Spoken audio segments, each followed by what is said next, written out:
beautiful day at the Cotton Bowl in Dallas, Texas. A sellout crowd, two of the traditional powers in this land, Alabama and the University of Texas Longhorns. Hello, everybody. I'm Lindsey Nelson with Roger Staubach here in Dallas. Roger, let's talk about the Alabama offense. Well, the offense, they run from the wishbone, Lindsey. They run well. They come at you with a lot of different running backs. But they've mentioned they need to play a kind of a Penn State game where they threw the ball against Penn State. Critical passes, big passes. They had 190 yards passing. They need to throw the football to beat Texas. Well, Walter Lewis is the man they usually try to get in there when they go to the air. He's from Bruton, Alabama, 6'1", 195-pounder. And throughout the year, he exhibited a strong arm. He had 6 touchdown passes this year. Joey Jones is a little man, but he can get downfield and he can gather it in. Joey Jones, 5 feet 9 inches tall, 159-pounder from Mobile, Alabama. Of course, he's not the only receiver. Walter Lewis will not start today's ball game. We expect to see him early. We see him here as he's looking for Jesse Bendress. Bendress, a dangerous pass receiver. Caught 13 passes this year, but 6 of them were in the end zone for touchdowns. Jesse Bendress. And so now there's excitement on the sideline, and let's go down to Frank Gleber. Much, Lindsey. The Bear is here. Coach, what's your major incentive in this game? Is it the national championship possibility or the fact you've never beaten Texas? Well, actually, they have a different colored jersey, but we represent the university, we represent Alabama, we represent the conference, and that's what should be incentive enough. I hope we play as well as we can. You've got number 315. If you look forward to the future now, how many years is it going to be? I hope 20.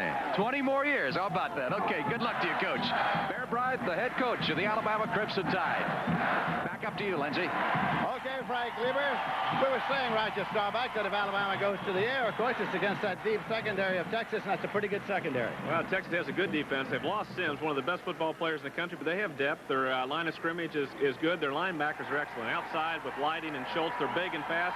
The secondary is experienced, all seniors back there, and they can pick off the football. They've made a lot of key plays, some interceptions, especially Graham and Bedford. Dan Bedford had 4 interceptions during the year against Miami, of course.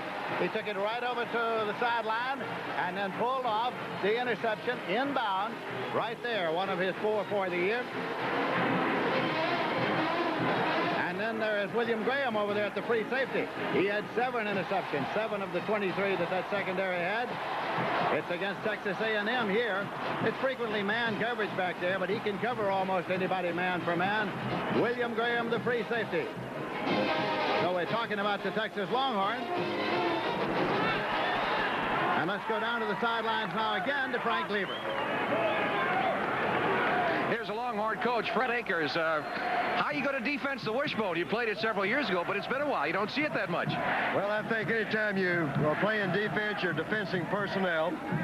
We don't expect to stop the wishbone. We hope to slow it down and not be able to be predictable about doing it. You've been criticized some for your conservative offense. You going to open it up a little bit today? I doubt it. You doubt it? That's right. All right. Thank you very much, Coach Akers. Let's go back upstairs to Lindsey. And so now the crowd is ready, the teams are ready, and we're just about ready for the playing of the 46th annual Cotton Bowl game in Dallas, Texas.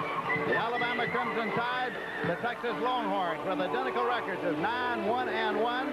Alabama from the Southeastern Conference, the Texas Longhorns from the Southwest Conference. And they have long been powers on the collegiate football scene. And they've both been looking forward to this meeting here this afternoon. The Cotton Bowl has long since been sold out.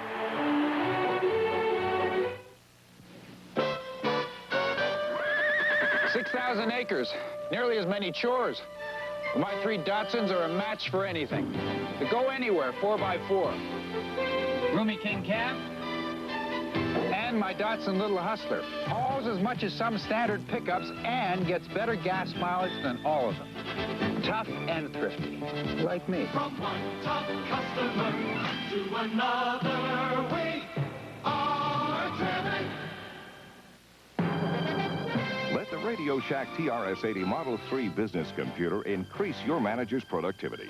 So when you need that report, tomorrow by 9, you'll get it. Because the TRS-80 provides instant information access, simplifies planning and projections, prepares error-free documents through word processing. It's the professional, affordable management tool.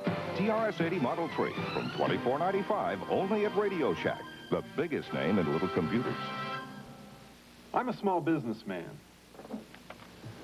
When I stopped running around the courts, I started running my own restaurant, and I needed all the help I could get. So I went to Xerox for some coaching.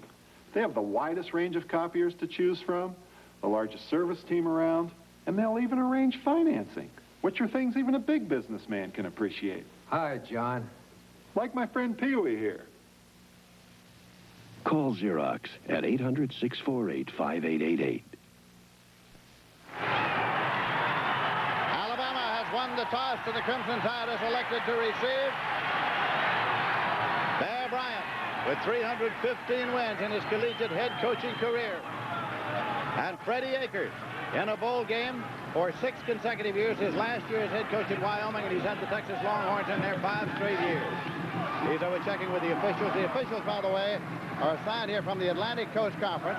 The referee is Don Safford. The umpire is Bradley Fairclough. The head linesman is Phil Jamerson. The line judge is Raymond Madden. The field judge is Joe Long. And the back judge is Ernest Hackney.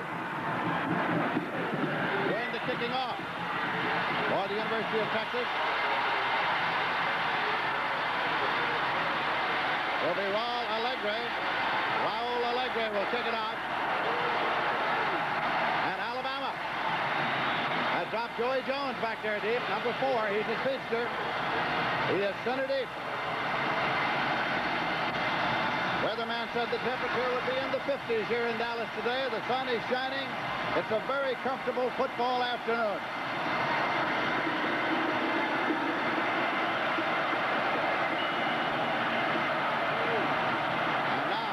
Alegre puts it up. Joey Jones retreats into the end zone. He's 4 yards deep. Will not run it out. Touchback. It'll be put in play first and 10 at the 20-yard line for the Crimson Tide of Alabama. They'll have Alan Gray in there at quarterback. They use the Shake-Well system, of course, as far as backs are concerned. Coach Bryant gets a lot of them in and out of the ball game. He's going to be starting Ricky Moore at the fullback here this afternoon. Here it is, Alan Gray. Carter's going to start at left half, Fagan at right half, and Ricky Moore will be the fullback. That's the way they start. Vendros and Kraut, of course, are receivers. Kraut's the tight end, and here's the offensive line for the Crimson Tide. Sisson is starting in the wishbone. On first down, it was handed off and advanced to the 23-yard line.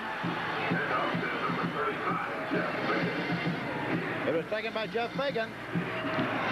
Fagan carried on the first play. Diala made the tackle. Kiki Diala for the University of Texas. Here's the defensive front 4. Holly, Darnell, Haynes, and Diala. Schultz, Schenkel, and Ladding of the linebackers. And the deep backs. Gray still has the ball, and he's going long. Taken by Kraut. Art Kraut, the tight end. It's a first and 10 for Alabama with a completed pass to the tight end at the 45-yard line. Here's the play, Lindsey. It's a fake inside of the fullback, number 26, Ricky Moore. Gray just drops back, and there's Kraut. He's got coverage downfield. He's really into his zone. The strong safety went for the fake, got over there late, and the weak safety was caught up a little bit also, and Kraut found that opening in the middle, and Gray put it right on target. 21-yard pickup on the play. Give it this time to Fagan. Jeff Fagan from the right halfback. Flies in just near the midfield marker as Ralph Darnell comes up to make the tackle. He's a sophomore from North Mesquite. Jeff Fagan carries. Colored again a 4 to the 49 to make it second down and 6 yards to go. Joey Jones coming back in. He started the ball game. Jesse Vendros has gone off. So we mentioned up front, Lindsey, that Alabama felt they had to throw the football to be successful against Texas. You just can't ram it down their throat in that wishbone. And Alabama has the capabilities of hitting the big plays. They've got 13 touchdown passes, just over 100 throws this year, so they can throw with success. Jones in the wide receiver, but he's pitched out this time to Joe Carter. Carter in motion from the left halfback, carries it down to the 29-yard line of Texas. Pickup of 20 yards on the play. William Graham in to make the tackle. First down and 10 yards to go for the Crimson Tide of Alabama. Well, Gray is very smooth running the option. Here he goes. He's faking the ball inside the 4, getting outside. He's got an option to run. He decides to pitch it out. He pitches it out well, and it's a big gain for Joe Carter down the sidelines. And of course, last year against Baylor, he was a very big factor in the football game with his long runs. Alan Gray is a senior from Tampa, Florida. Then goes wide to the left side. Instead, it is handed off to Joe Carter. And Carter piles through to the 25-yard line for 4 yards, making it 2nd down and 6 yards to go. Ralph Darnell in there with Jeff Lighting to make the tackle. What's interesting about the Alabama wishbone, Gray really does not indicate who's going to get the football. The fullback doesn't even know. It's a read on the quarterback's part, so the fullback has got to be alert to get the football. His number's not called, so Gray can pull it in, stick it out, go down, option to the halfback. No one knows who's going to get the football. Gray has to make that decision. Jones in the wide left, Carter in the wing left. Give it off to his fullback, Ricky Moore. And Ricky Moore was piled up by John Haynes, the defensive right tackle for Texas. It'll be back there at the 27-yard line for a loss of 2. You really need good, strong inside play like Haynes produced right there to stop that fullback inside and give the other people, the force man and the end, to contain the quarterback or the pitch man. So the inside play is really critical for Texas. They got 2 young people in there, Haynes and Darnell. 3rd down and about 8 yards to go. Gray has the ball, keeps his balance, throws just as he was hit. Incomplete. No flag thrown. Darnell was putting the pressure on. Well, Bobby Johnson also was the key guy. He was the safety. He was up close, and he blitzed, but really kind of messed the play up originally. Johnson queried the referee about the possibility of intentional grounding. Well, they got Texas offsides.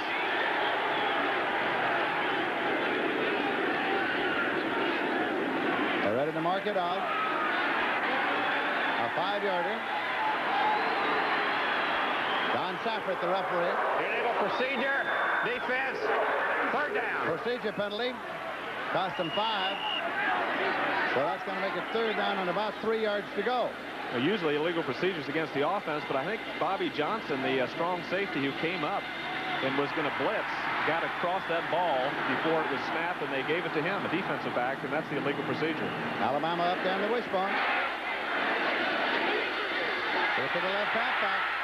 Joe Carter. Carter got into the 19-yard line, and they'll take a long look now at the possible 1st down. Eric Holley made the tackle for Texas.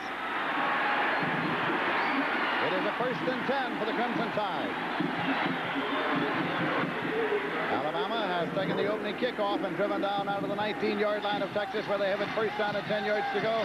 And Joey Jones has brought in the next play, reporting it in at a quarterback, Alan Gray.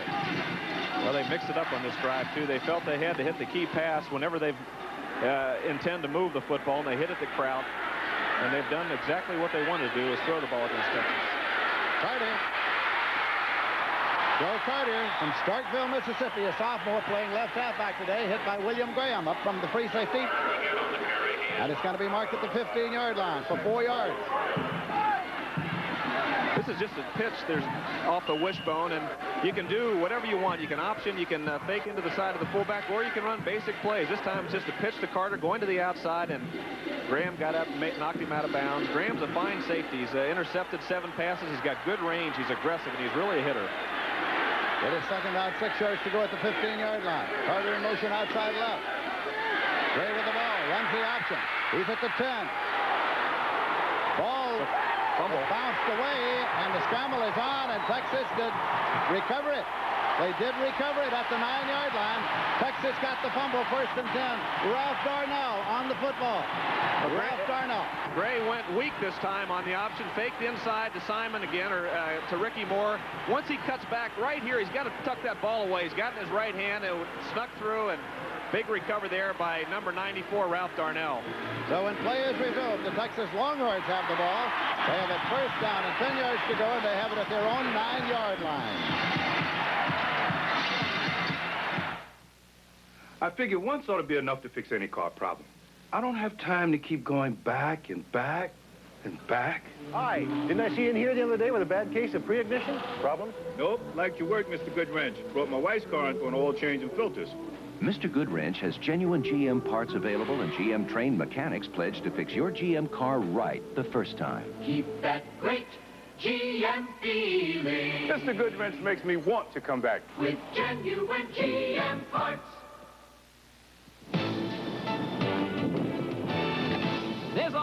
kind of feeling. Oh! And every day it grows.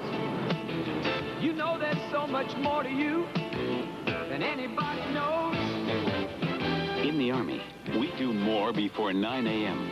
than most people do all day. Hey, First Sergeant. Good morning. We need you in the Army.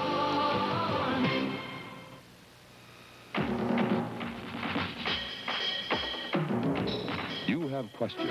We're going after the answers on the CBS Evening News. Bear Bryant, the head man of the Alabama Crimson Tide. But Texas now has the ball, and here's their offense. Brewer's the quarterback. Jam Jones and Darrell Clark are running backs. Receivers, Donnie Little, Herky Wall starting today, and Sampleton is the tight end.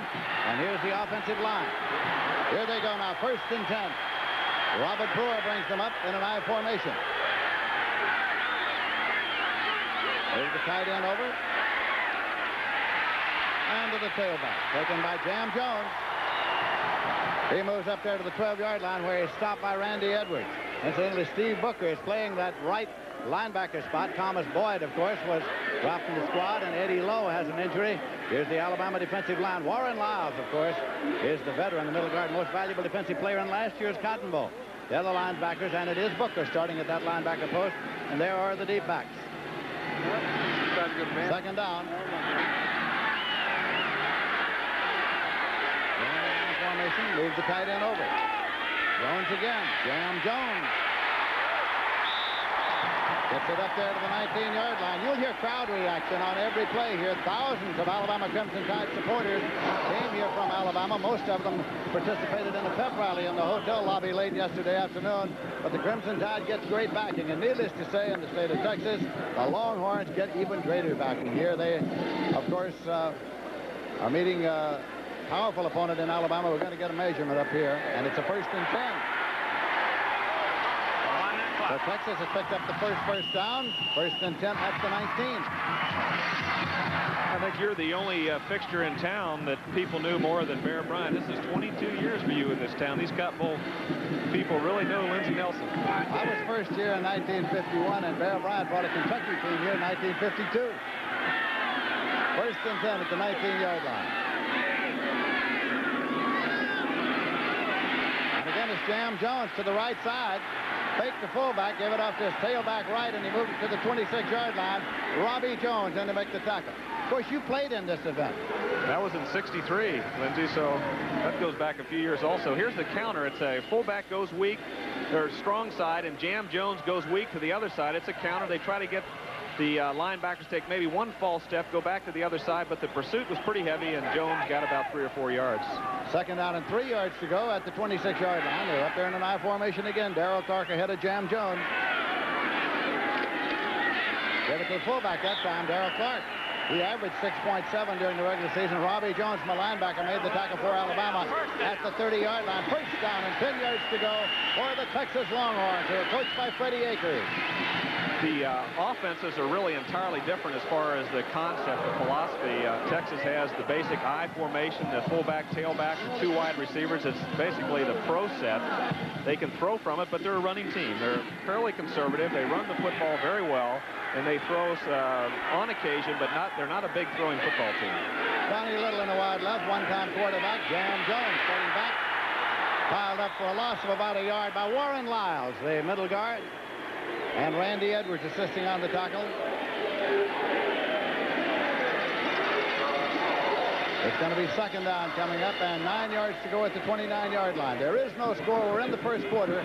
8 minutes, 13 seconds remaining to be played in the 1st period here at the Cotton Bowl in Dallas, Texas. Lindsey Nelson with Roger Staubach here in the booth, and Frank Lieber reporting from the sidelines this afternoon. Even up the running backs. Taken by Jam Jones. Pushed back hard by the Alabama defense. Steve Booker and Robbie Jones, the linebackers, converging. 1 thing that Alabama does, and they do it well, Lindsey, they stun a lot. The 3 men up front, the 4 linebackers, they have a lot of games inside. They just don't go straight ahead. They stunt. They try to mesh up. A play might not work one time. You could come back the next time. You have to still believe in it. It could work the next time. They're in the yard. It's a 3rd down and 9 yards to go. And the pass play taken by Donnie Little. And it's a 1st and 10 for Texas on the pass play from Robert Brewer. Benny Perrin made the tackle.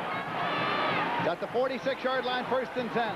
Well, as we mentioned, they're not a big passing team. Here's the play-action fake to hold the linebackers. Brewer drops back. Little's got 18 passes this year. Their leading receiver. Nice pass to the outside. Little runs a deep sideline route, comes back a couple of yards, and it's too late for Benny Perrin to get over there. Little, again, makes a nice catch, gets to the sideline. So the Longhorns. Right here, Perrin puts the pop on him, but he's got the big gain. Keep their drive alive as A.J. Jam Jones from Youngstown, Ohio, carries the ball, and Booker makes the tackle. Picked up a yard on the play to the 47.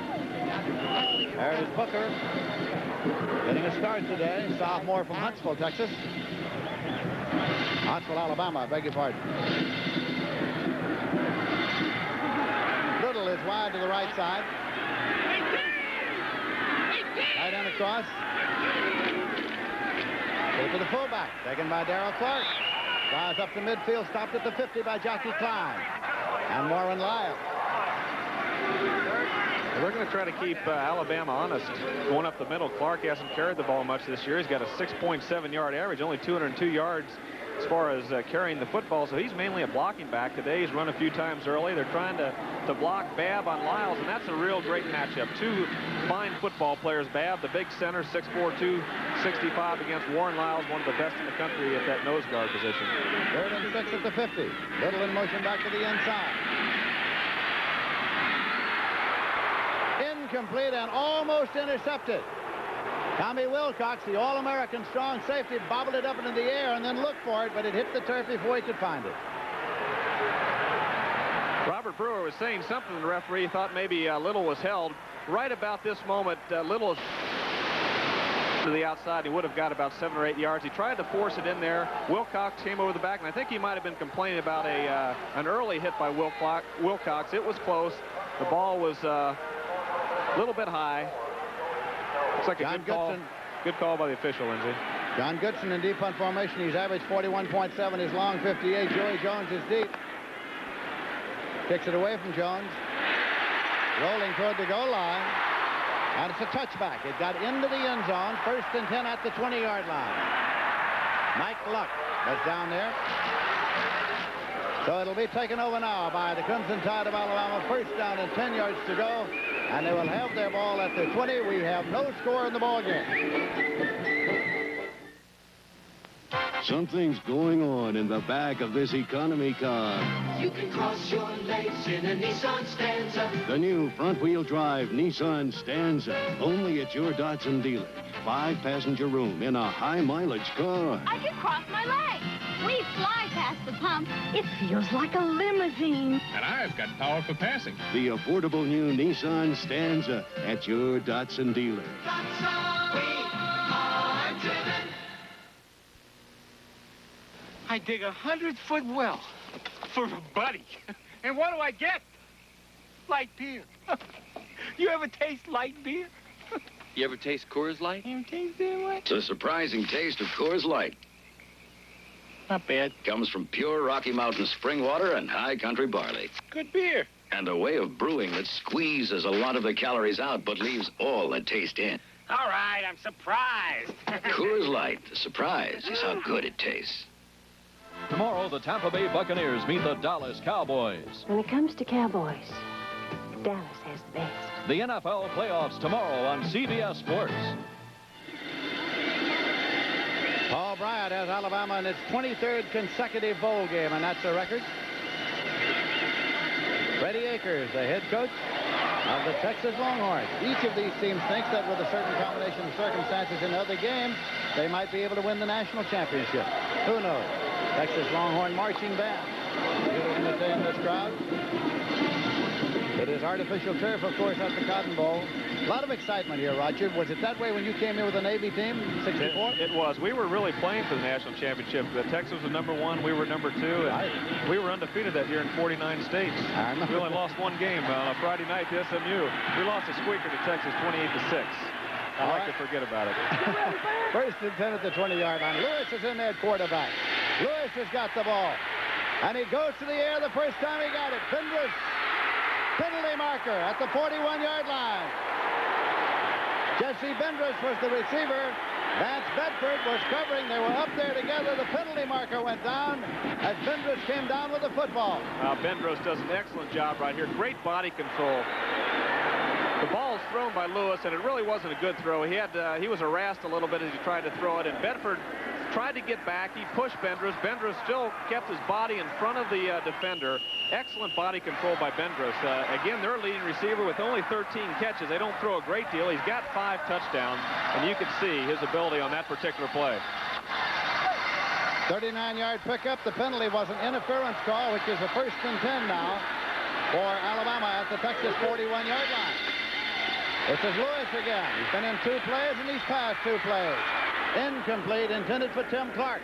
They got the tight end out of there, had wide receivers. Bobby Johnson was covering defensively. He is the strong safety for Texas. They said they're going to throw the ball, Lindsey. They're not kidding. First down. Well, Lewis put it up. Lewis had a good time that time. He didn't have that pressure inside, and he stepped up and threw the ball. They say he's the best passer on the football team, and he can drill the football there. He had a receiver open, but he threw it to the wrong side. He's a sophomore from Bruton, Alabama. Fakes and keeps, and on the keeper, Lewis dives into the 38-yard line for 3 yards, which will make it 3rd down and 7 for Alabama.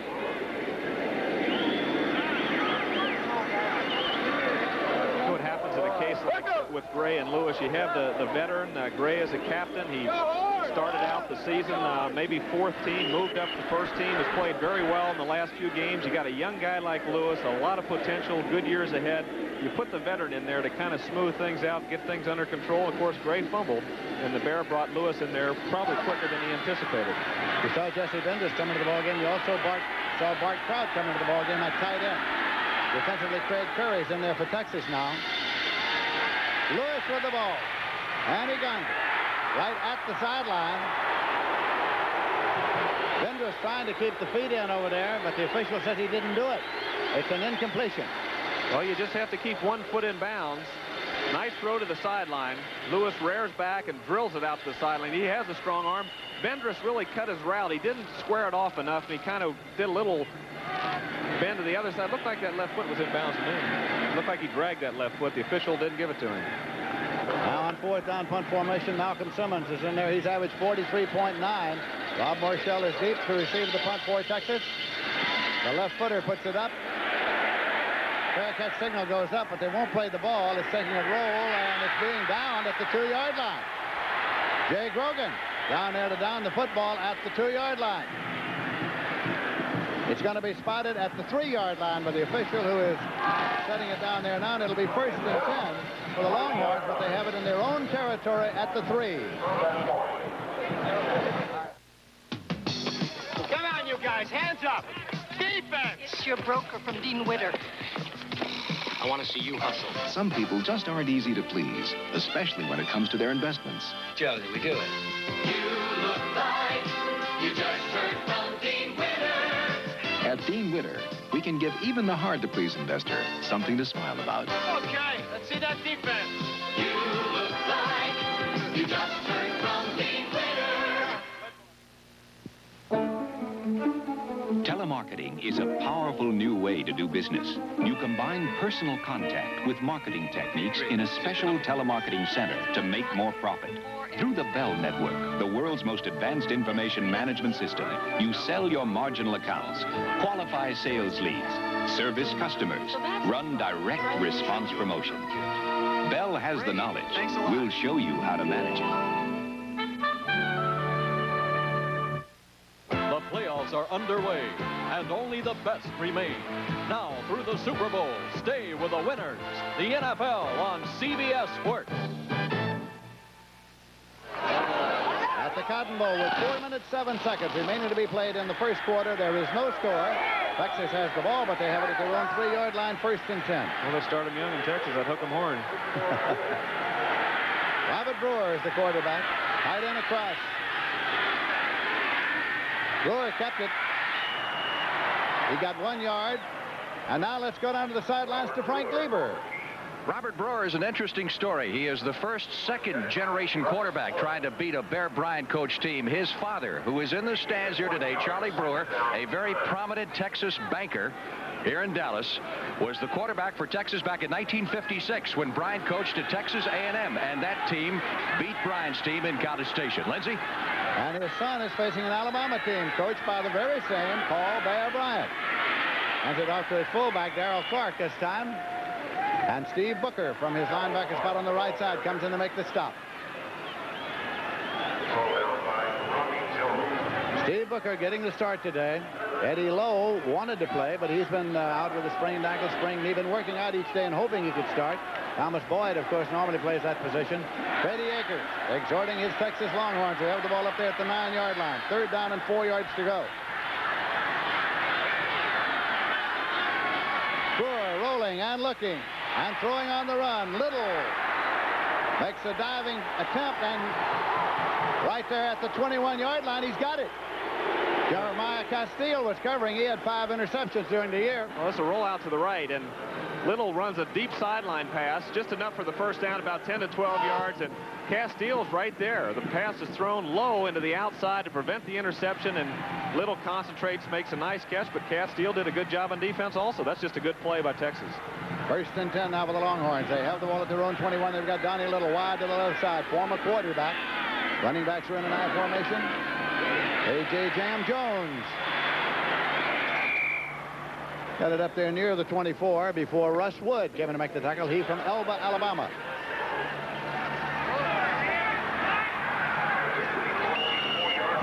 Here's Robbie Jones, the inside linebacker. Booker is coming, also pursuing across, and these guys really pursue, and they hit, and of course a big hit there. Also Wood, number 89, Russ Wood, was in on the play. This team pursues, they hustle, they're all over the field. It's tough to run outside, and the reasons Texas is trying to go inside a little bit with Clark, he's run the ball 4 times already, is to soften up the middle, get him thinking inside, then go outside. It's tough to get outside on a hustling Alabama football team. 2nd and 7 at the 24. A.J. Jam Jones up to the 27-yard line. Warren Lyles from Birmingham, Alabama, in there to make the tackle. Excuse me, Lindsey. I think Warren, wasn't he the MVP last year on defense, Warren Lyles, against Baylor Bears? He had a great game. Alabama played, I thought, in the Cotton Bowl game last year about as well as a team can play on a bowl game day. They defeated a good Baylor team 30-2 last year. 3rd down, 5 yards to go. It's Jones to the left side. He's got the 1st and more as he goes out of bounds at the 44-yard line. Run out by Jim Bob Harris, the All-American safety man from Alabama. This is the same play. They got 7 yards on it before. They send the fullback to the strong side. They counter the halfback. He takes 1 step to the right, comes back to left. He's back to the weak side, away from the tight end. Good block and good seal by the other on the offside. Good block downfield. The linebackers made 1 move to that with that stutter step by Jam Jones to the strong side. He came back.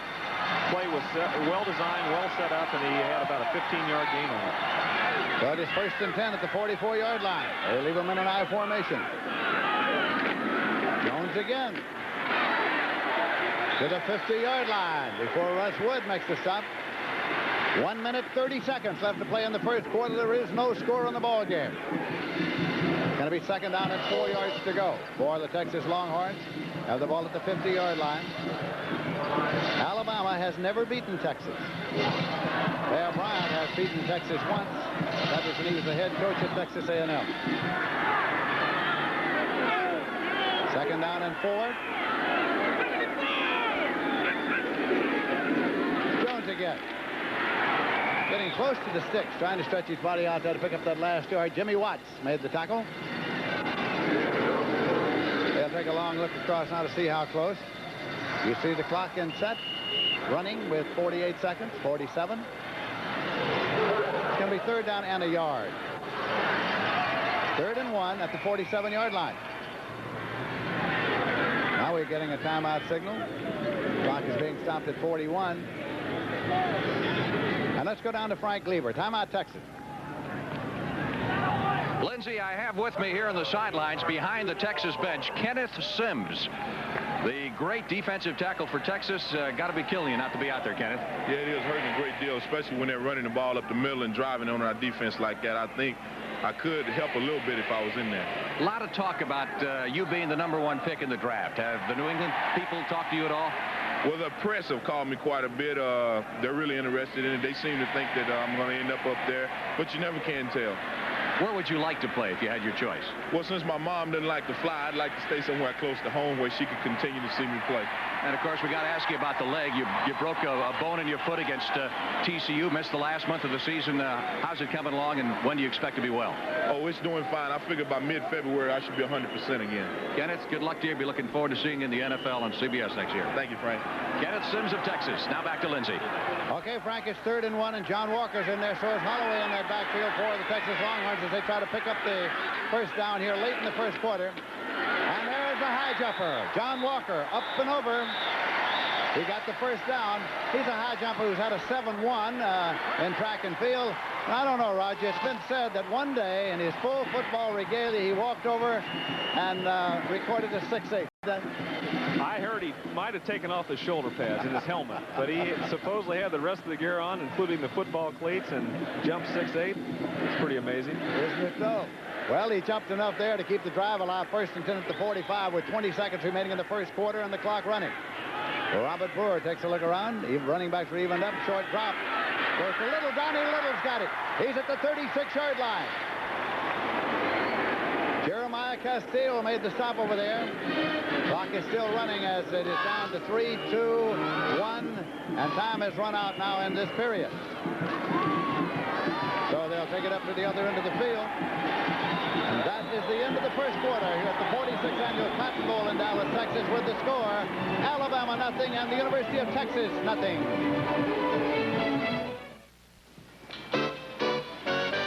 First day on the job. The boss will like my thinking. Like being smart enough to buy a new Datsun 210. To get fantastic gas mileage and great value, like power front disc brakes, rear window defroster, and more, at no extra cost. If he only knew how little I paid. Dumb tie, Bromley. Smart car. Smart money goes in the Datsun 210. Datsun, we are driven.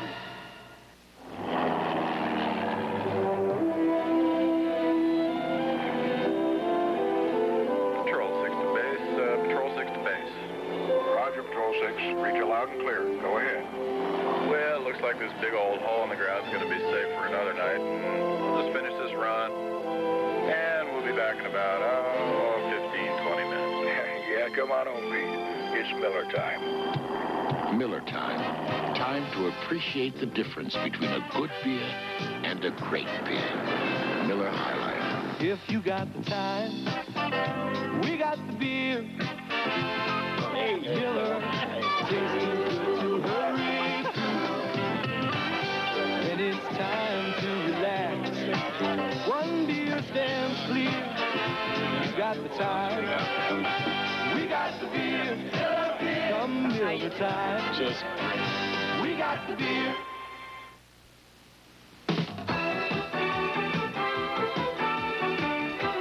CBS Sports presents the Cotton Bowl. This CBS Sports special is sponsored by Datsun, who invite you to see all the Datsun cars and trucks at your Datsun dealer today. And by the Miller Brewing Company, brewers of Miller High Life. If you've got the time, we've got the beer.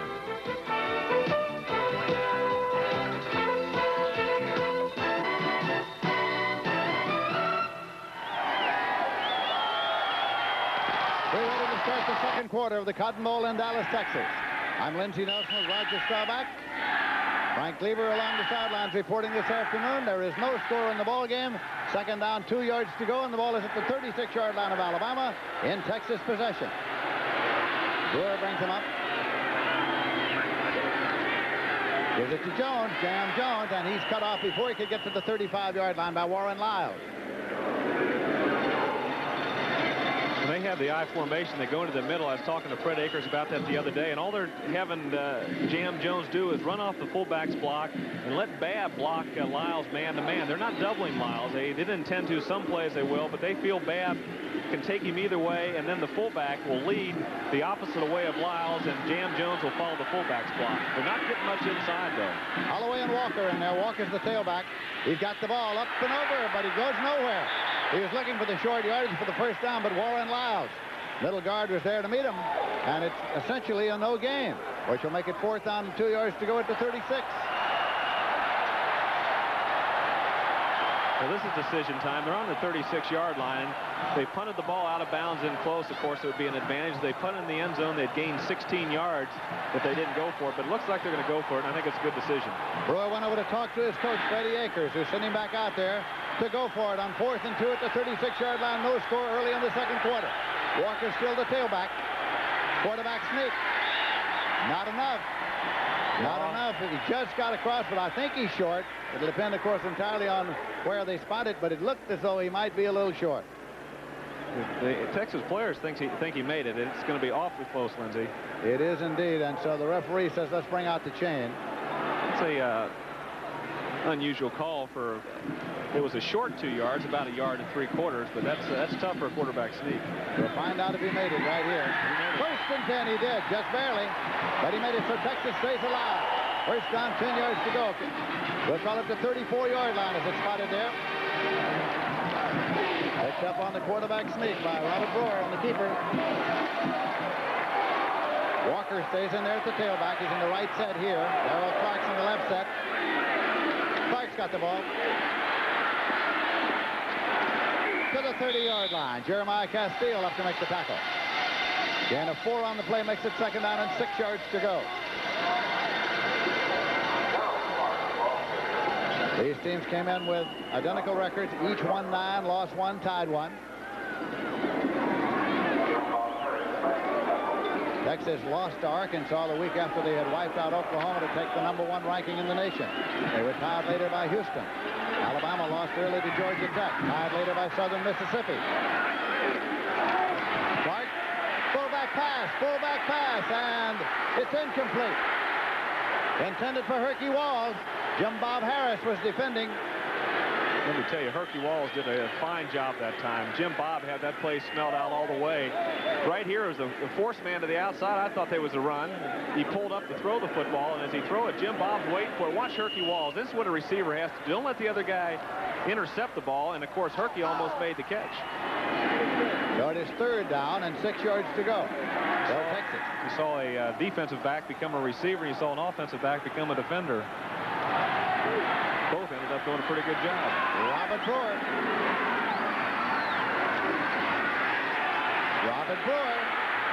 Robert Brewer at the 37-yard line. They have a hold. Randy Edwards. But there is a penalty marker. With Texas for holding, that ball's thrown into the pack like that.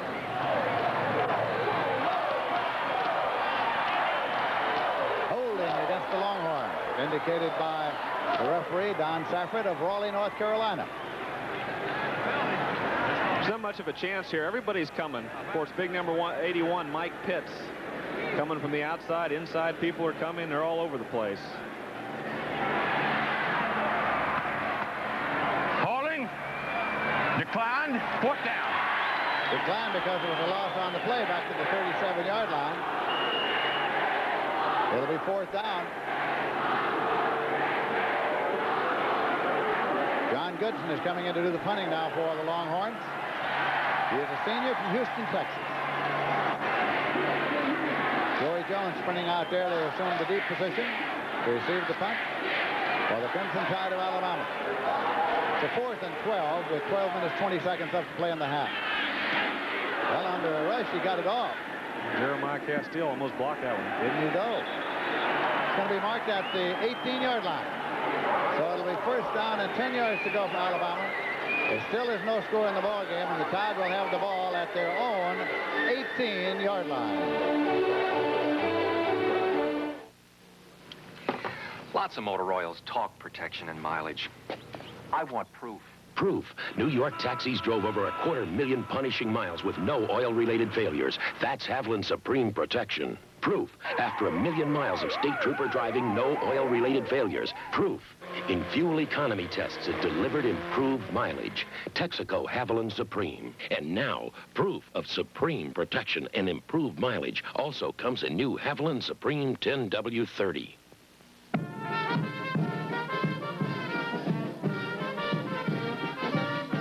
In Colombia, South America, it is a tradition to celebrate the Day of the Farmer.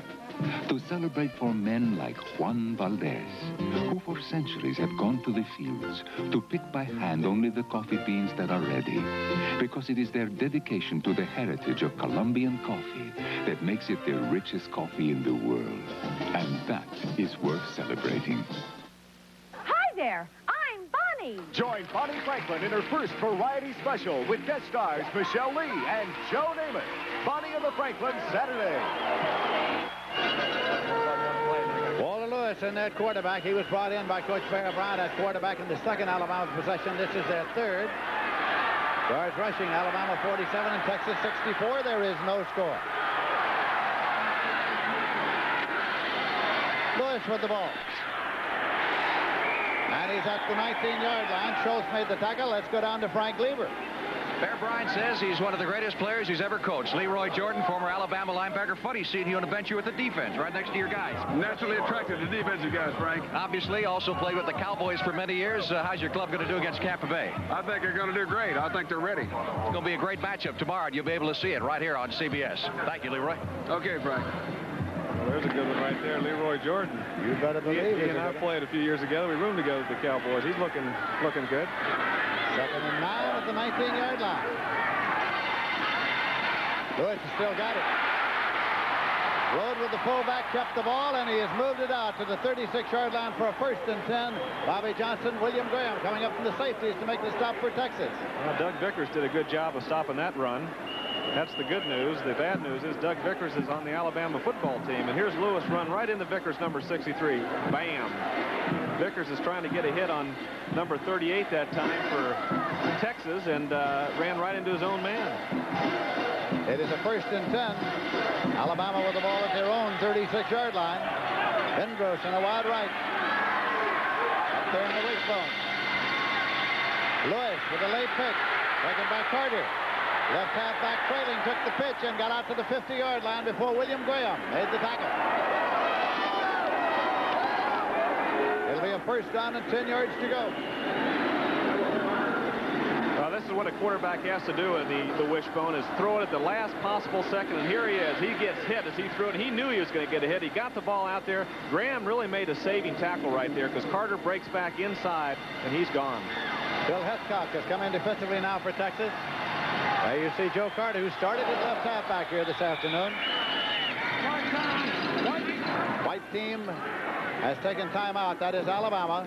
So it is a Crimson Tide timeout coming with 10 minutes, 34 seconds remaining to be played in the 1st half of the Cotton Bowl game, and there is still no score. Touch. Now Canon gives it a new meaning with the One Touch, the Canon NP120 copier. There isn't even a power switch. Just touch and copying begins instantly. You get 12 copies a minute on plain paper without wasted time or energy. The low-cost Canon NP120, the One Touch. Turning it off is even simpler. No touch. Call toll-free for information or contact your Canon dealer. What you want in a 4x4 truck is ground clearance at the critical point, the differential. If these bowling balls were rocks, they wouldn't clear the differential on this 4x4, or this one, or this one. But they clear the Datsun with the highest minimum ground clearance of any compact. Yeah. Datsun wins the clearance bowl. Datsun 4x4. Customer to another, we are driven. The postseason excitement continues. A week from Saturday, Alabama's Bear Bryant leads the East All-Stars against the West in a senior showcase. The East-West Shrine Game here on CBS Sports. Alabama took the timeout to avoid a possible delay of game penalty. They have the ball now 1st and 10 at the 50. Lewis is over talking to the offensive coordinator, Mal Moore. Motion to the outside by Carter. Lewis with the ball. Up the middle long to the tight end. Wide open. And it's taken by Bart Kraut. Bart Kraut down at the 11-yard line. Bobby Johnson covering defensively. This is off the play-action fake, and Kraut is just straight down the middle. Lewis is back looking all the way for Kraut, and he beats Bobby Johnson. Nice throw. Right over the defender's head. Johnson gets back a little bit late. He went for that play-action fake just one step, gave Kraut the opportunity to get deep, get behind him by a yard, and he makes the catch. Kraut's only caught 8 passes this year, 2 for touchdowns. 37-yard pickup, 1st and 10 marked at the 12-yard line. Carter in motion. Lewis with the ball. Piled up at the line of scrimmage by Bruce Schultz and William Graham. Alabama's had the ball. This is the 3rd time. The first time they were stopped by a fumble. The 2nd time they had that 3rd down pass to Bendrose on the sideline. His right foot probably was on the sideline. We couldn't see it very well. He drugged the left foot, but he didn't get the catch. They had to settle for the punt. This is their 3rd series. They've moved the ball every series, Lindsey. Joey Jones is in there. He's in a wide left. Lewis with the full pivot keeps the ball. Breaks the tackle and moves it down to the 6-yard line. Doug Schenkel in to make the tackle.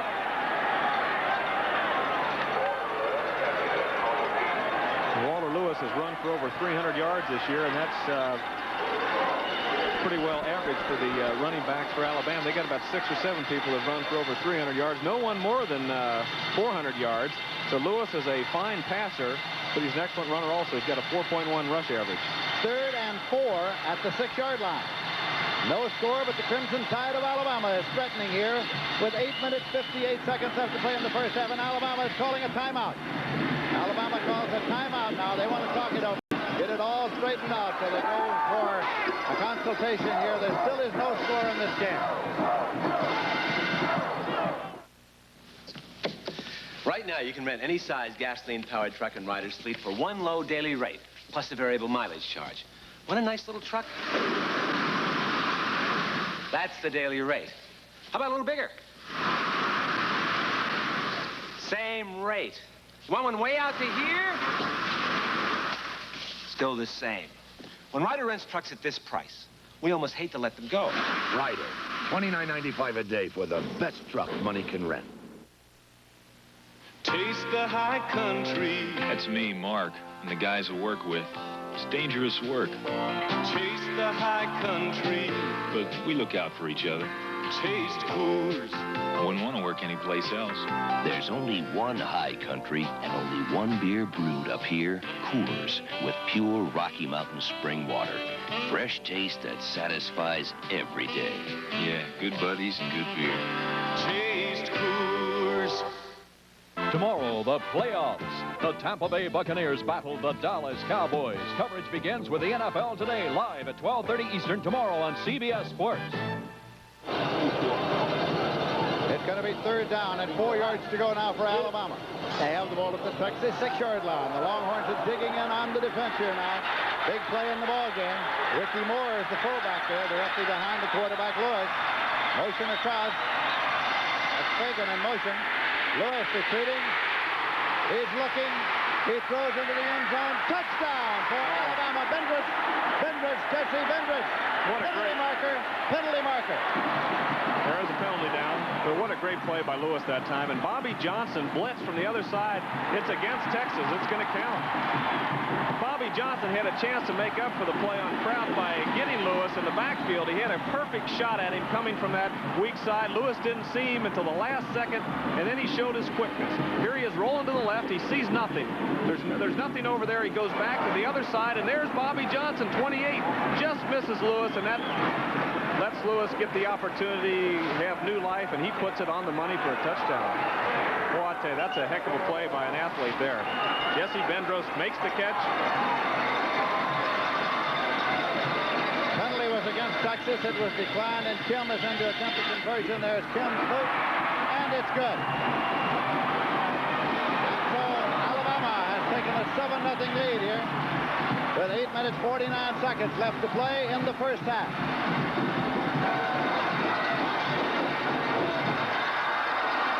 Kim is the place kicker from Honolulu.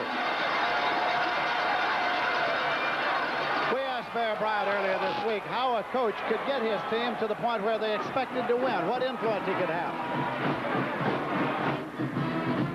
The whole thing with me, and I think it's the same way, that you won't ask them to do something they can do. It's kind of ridiculous for me to ask youngsters to do something they can't do. If you can't throw the football, you better let him run it or kick it or do something. And that's the only thing I try to do. And we try to recruit good football players. Paul Bryant, head coach. Ball has been teed up at the 40-yard line.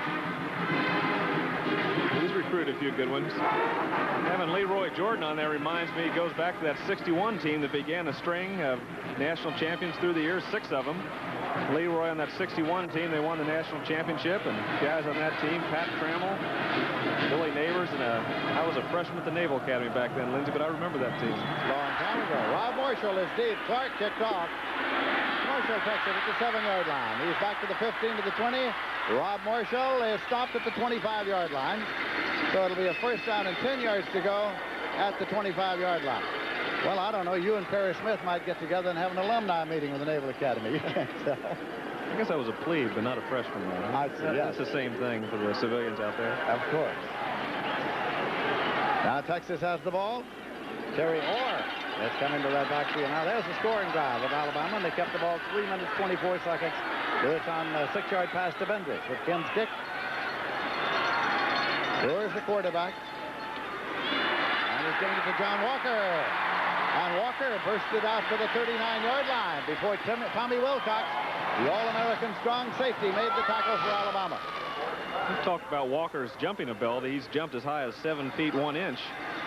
But he's also run for over 714 yards this year for Texas. So he's been a factor along with Jam Jones. Jam is through the 4 years at Texas, has had injuries off and on, but when he's healthy, he can run the football. Texas first and 10 at their own 39. Brewer angling and looking. And he is sacked at the 30-yard line. The 31 it'll be marked. Mike Pitts got to him first. Junior from Baltimore, Maryland. Well, Pitts did his job. He didn't let Brewer get outside. He kept stringing Brewer to the outside, and Robert couldn't find a receiver downfield, and gave Klein, the big number 91, the chance to come in from the inside and put a hit on him, but it really was Pitts keeping him to the outside. Second down and 18 yards to go now with the ball at the Texas 31. Little re-shoeing going on over on the Alabama sideline.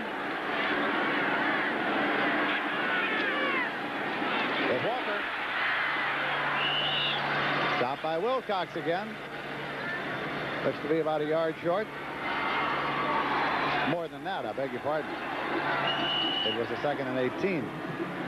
Tommy Wilcox, a 2-time All-American. He kind of reminds me a little bit of Charlie Waters in the Dallas Cowboys. He's a leader over there on defense. He's maybe not the fastest guy in the world, but he's a hitter.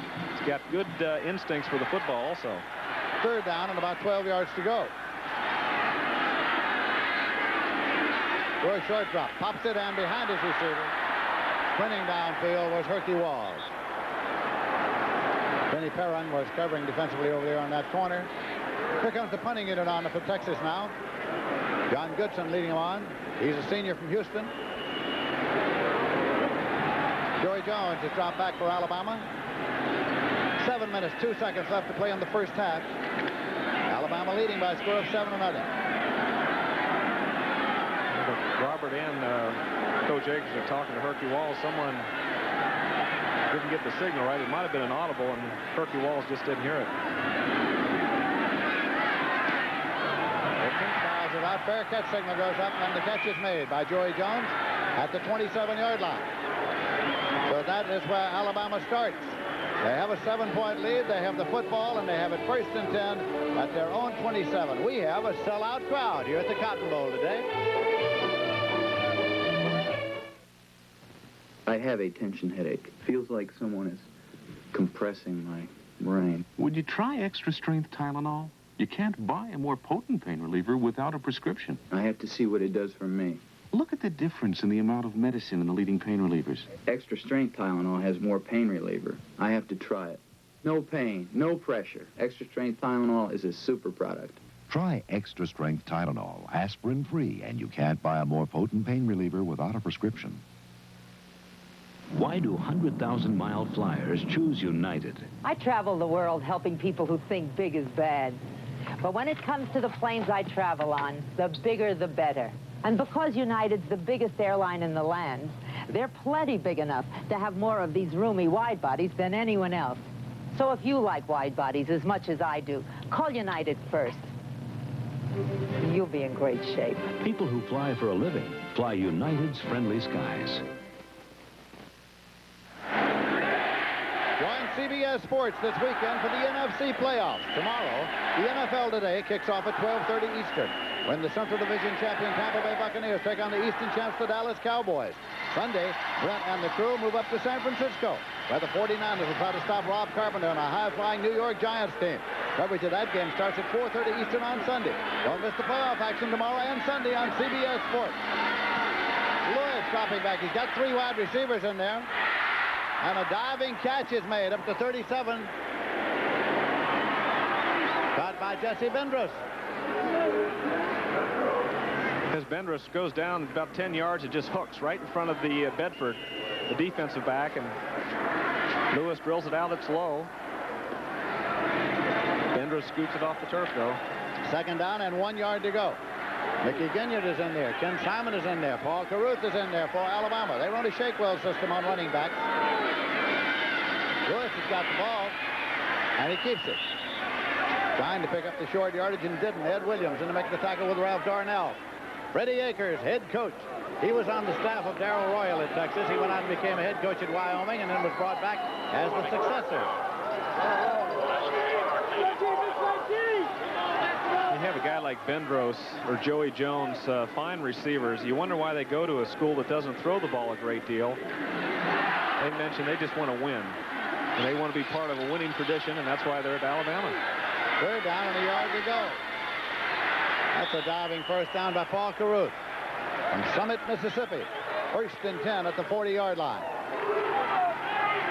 Vance Bedford made the stop. He's a senior from Beaumont, Texas. Joey Jones coming back in there now to wide receiver. And so is Tim Clark coming into the wide receiver for Alabama. Tight end Bart Trout has gone out of the ball game. Here comes Jones to a wide left. Line it up in a wishbone.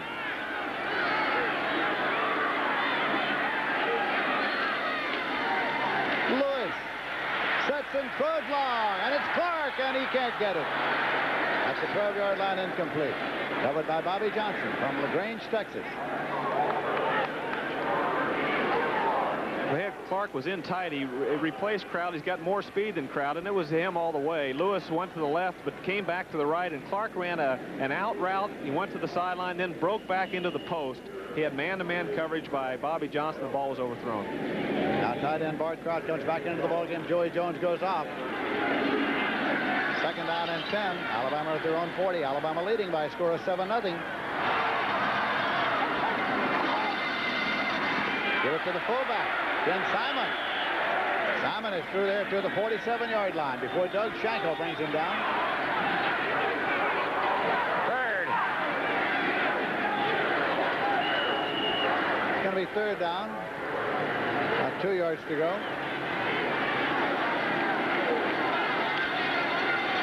At the 48. Ricky Moore coming back in. Now he goes to the sideline. He started in and couldn't get set. So instead, it's given to Ken Simon. And from him, it went over to Mickey Ginyard.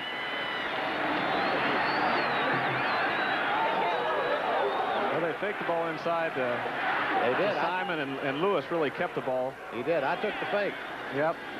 So the cameraman there for a second, but Lewis did break it inside and does a good job. They're getting that yardage inside, and that makes it tough for the option. If you can get that yardage inside, the quarterback option, the pitch out become even better plays. So Ken Sims before mentioned they're moving inside on Texas. He's right.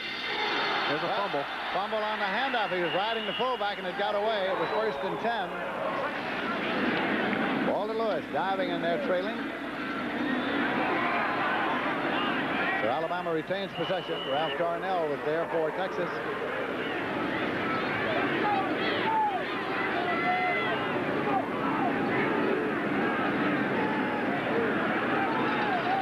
Ball is at the 42-yard line where it's second down and 9 yards to go.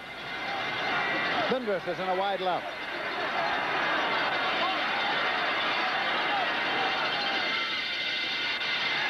Lewis with the ball. Quarterback keeper, and he got only to the 40-yard line. Picked up 2 to make it third down and 7 yards to go. Ed Williams on the tackle along with Doug Shankle. He's from Silsbee, Texas. And Joey Jones back into the ball game, and Ken Simons coming back in. Jim Clark is coming back in there. They're bringing it in and out. A lot of different people coming in at running back, and also they're changing now Jones, Clark, and Bendris as receivers. Good, dropping straight back now. But he never had a chance. It was Mike Buchanan. Mike Buchanan, number 92, who got to him. That brings on the punting unit now. Led out there by Malcolm Simmons. Sophomore from Montgomery, Alabama. Well, that makes a difference there, Lindsey. Mike Buchanan that time came across and brought Lewis to the turf, and before Bobby Johnson couldn't do it, and it cost Texas a touchdown. Ron Marshall is deep. Marshall's got it, drops it. Just trying to retain possession as he followed it up there to the 19-yard line. First and 10 at the 19-yard line.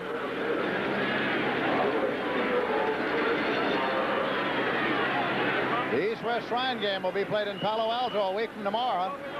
The East-West Shrine, where Bear Bryant will be coaching the East and Paul Wiggin of Stanford will be coaching the West. We'll see 2 of the nation's top quarterbacks, Buck Bellew of Georgia and Mike Pagel of Arizona State, lead an all-star cast of top seniors showing off for the pro scouts.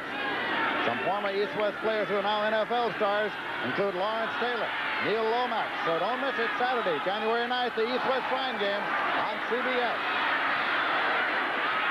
Pass play is complete. Up to the 36-yard line. Herky Walls made the diving catch, and Benny Perrin was there defensively. It's going to be a first and 10 Texas Longhorns. Well, the play action holds the linebackers. Well, he didn't fake it. I thought he faked to the fullback this time. Herky Walls goes down the field about 20 yards on an in route. The ball's low. Walls concentrates. It's a big play for Texas. So the Longhorns pick up the first down there. They're trailing by 7 points in the ball game. Robert Brewer guns this one. Taken by Herky Walls. Now Donnie Little. Donnie Little, and he is the first and 10 at the 47-yard line of Alabama. Steve Booker made the stop. This was the same play to the other side, only the tight end's on this side, and he kind of clears it out. But Little comes in again on about a 20-yard in route, and Brewer drills it in. That's 2. Drills that one right about gut level, gave Little the chance to spin around and get a few extra yards. 1 minute, 46 seconds left to play in the first half. Alabama's leading by a score of 7-0. Robert Brewer back to look it over. Then goes long. Trying to get it to Little. What a play. What a catch. But Little was upended with the football. It is his reception for him. Well, there's good protection that time, Lindsey, and Little was covered. There was a man in front of him, and also number 9, Jim Bob Harris, was back there. And I tell you, Robert Brewer really threw a fine pass right here. He drilled that ball right over the defender right here, and Jim Bob's back there. Boy, I tell you, Little knew he was going to get hit, and he made a heck of a catch. Pickup of 20 yards on the play. First and 10 at the 27-yard line. Brewer chased out of the pocket. Still looking downfield. Throws it on the run. Walls makes a diving effort. Incomplete. Perrin covering defensively. Well, Jackie Klein penetrated that time. That got Brewer out of the pocket, and he chased him around to the sideline. He tried to get the ball to Walls, but he didn't have much of a chance. Look at Herky. He's coming all the way across the field. He's looking, he sees Brewer start to scramble, does a good job. He starts running with the quarterback. Jim Bob Harris is behind him. The ball's out of bounds. He did what a receiver has to do, though. He's got to scramble with that quarterback. Start going with the quarterback, the direction of the quarterback. Brewer tries to salvage the play, but it's out of bounds. Second down, 10 yards to go at the 27-yard line.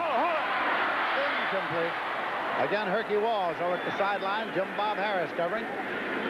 Well, if Brewer would have had time, of course, he would have hit Walls, but he had no time. And Alabama's got a multiple defense. They really change up on you, and they blitz those linebackers. That time the blitz got to Brewer. It wasn't picked up, and he had no chance to get the ball to Walls. In fact, Brewer's shaken up a little bit. It is third down and 10 yards to go. Kevin Duhan is coming to the ball game now. Brent Duhan is coming to the ball game. Third and 10.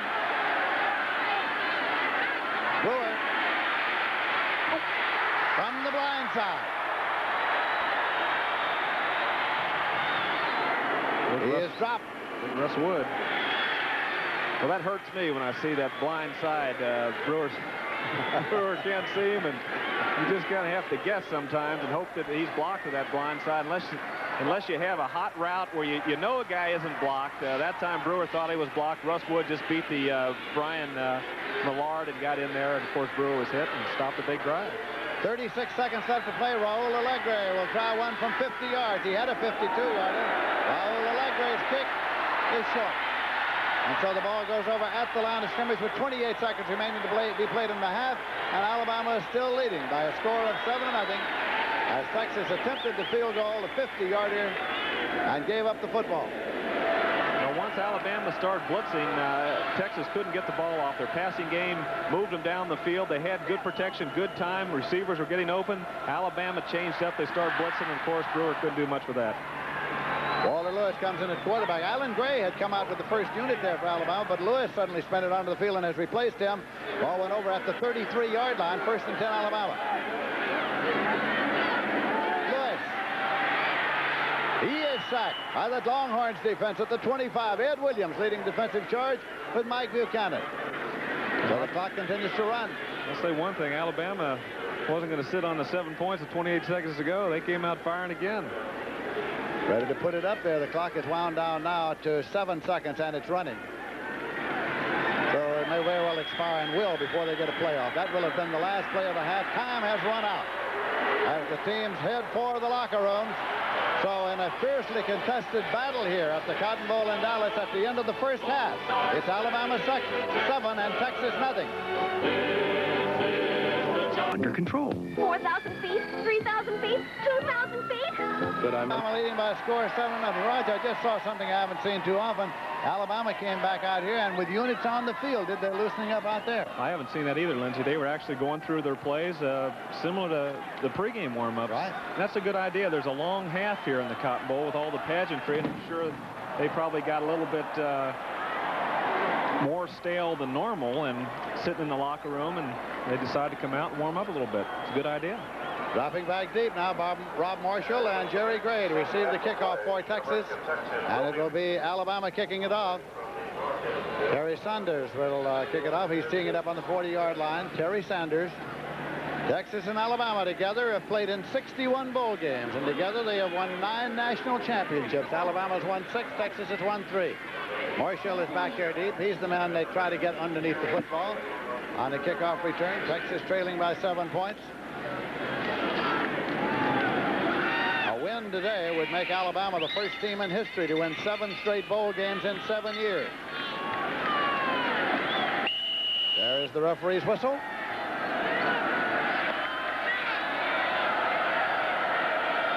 Here comes Sanders.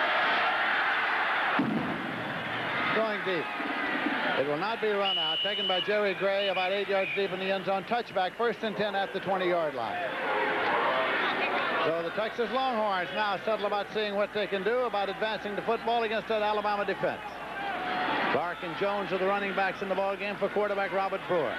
Brewer took over when McIver injured his shoulder, and Brewer has kept the job.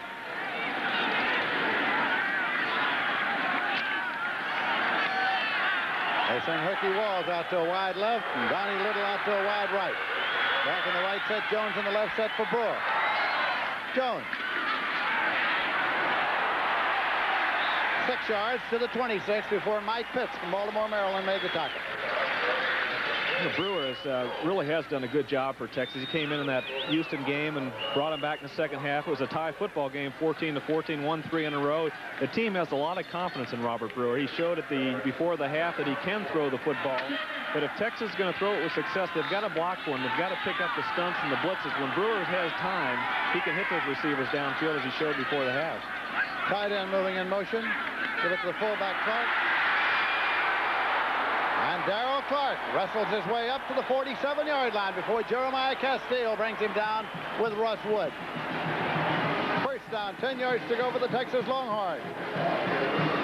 Well, here's Clark up the middle. He had some success in the first half. He ran 4 times for 18 yards, but he breaks it back over the block on the inside by Dawson, and Terry Tausch, the fine tackle, got a nice block. Clark broke it back against the grain, downfield for a big gain. He's got a 6.7-yard rushing average. He just doesn't run the football very much from that I formation. Picked up 21 yards on the play, first and 10 at the 47-yard line.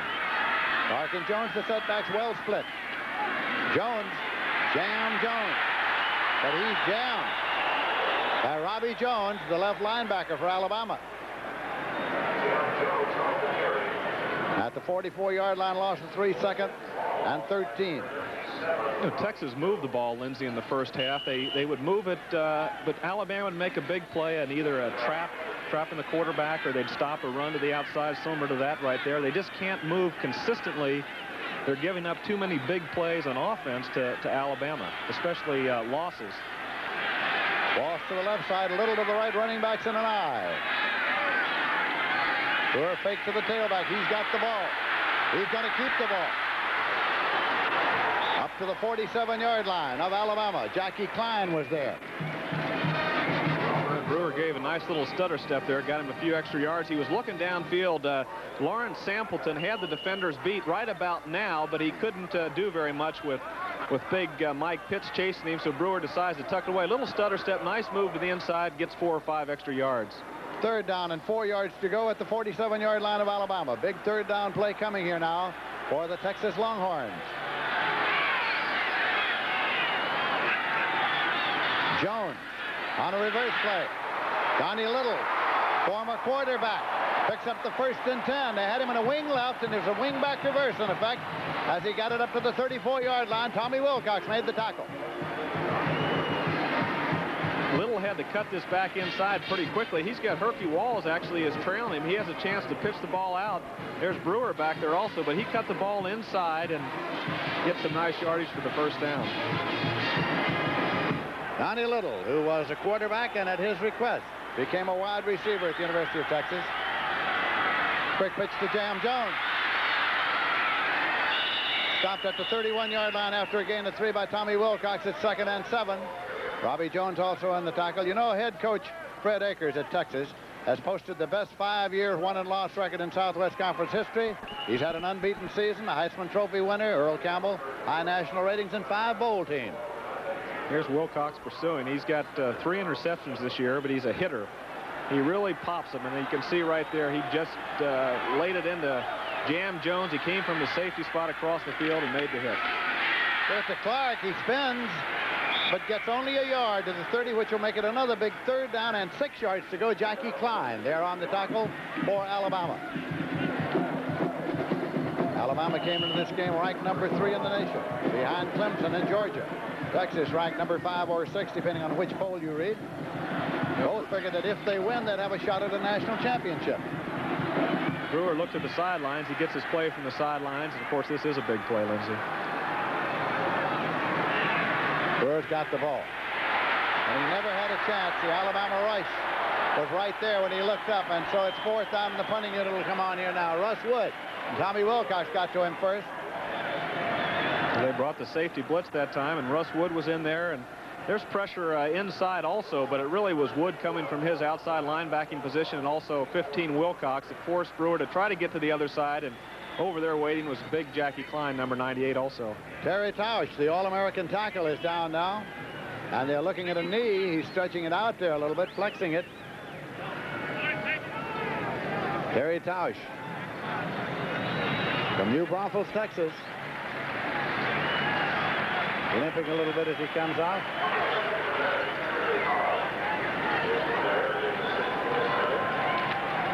John Goodson's in to do the punting. Joey Jones has dropped back to receive it now for the Alabama Crimson Tide. Alabama's leading 7-0. We're in the third quarter. 10 minutes, 43 seconds left to play in this period. Jones looks, lets it ride. And it is a touchback, 1st and 10 at the 20-yard line. Well, that's twice Texas has had an opportunity to down the ball, and you can't hit the ball and your momentum carry yourself and the ball in the end zone. You just can't do that, and Texas has come close a couple of times. So Alabama starts 1st and 10 at the 20-yard line. Holiday greetings from Budweiser.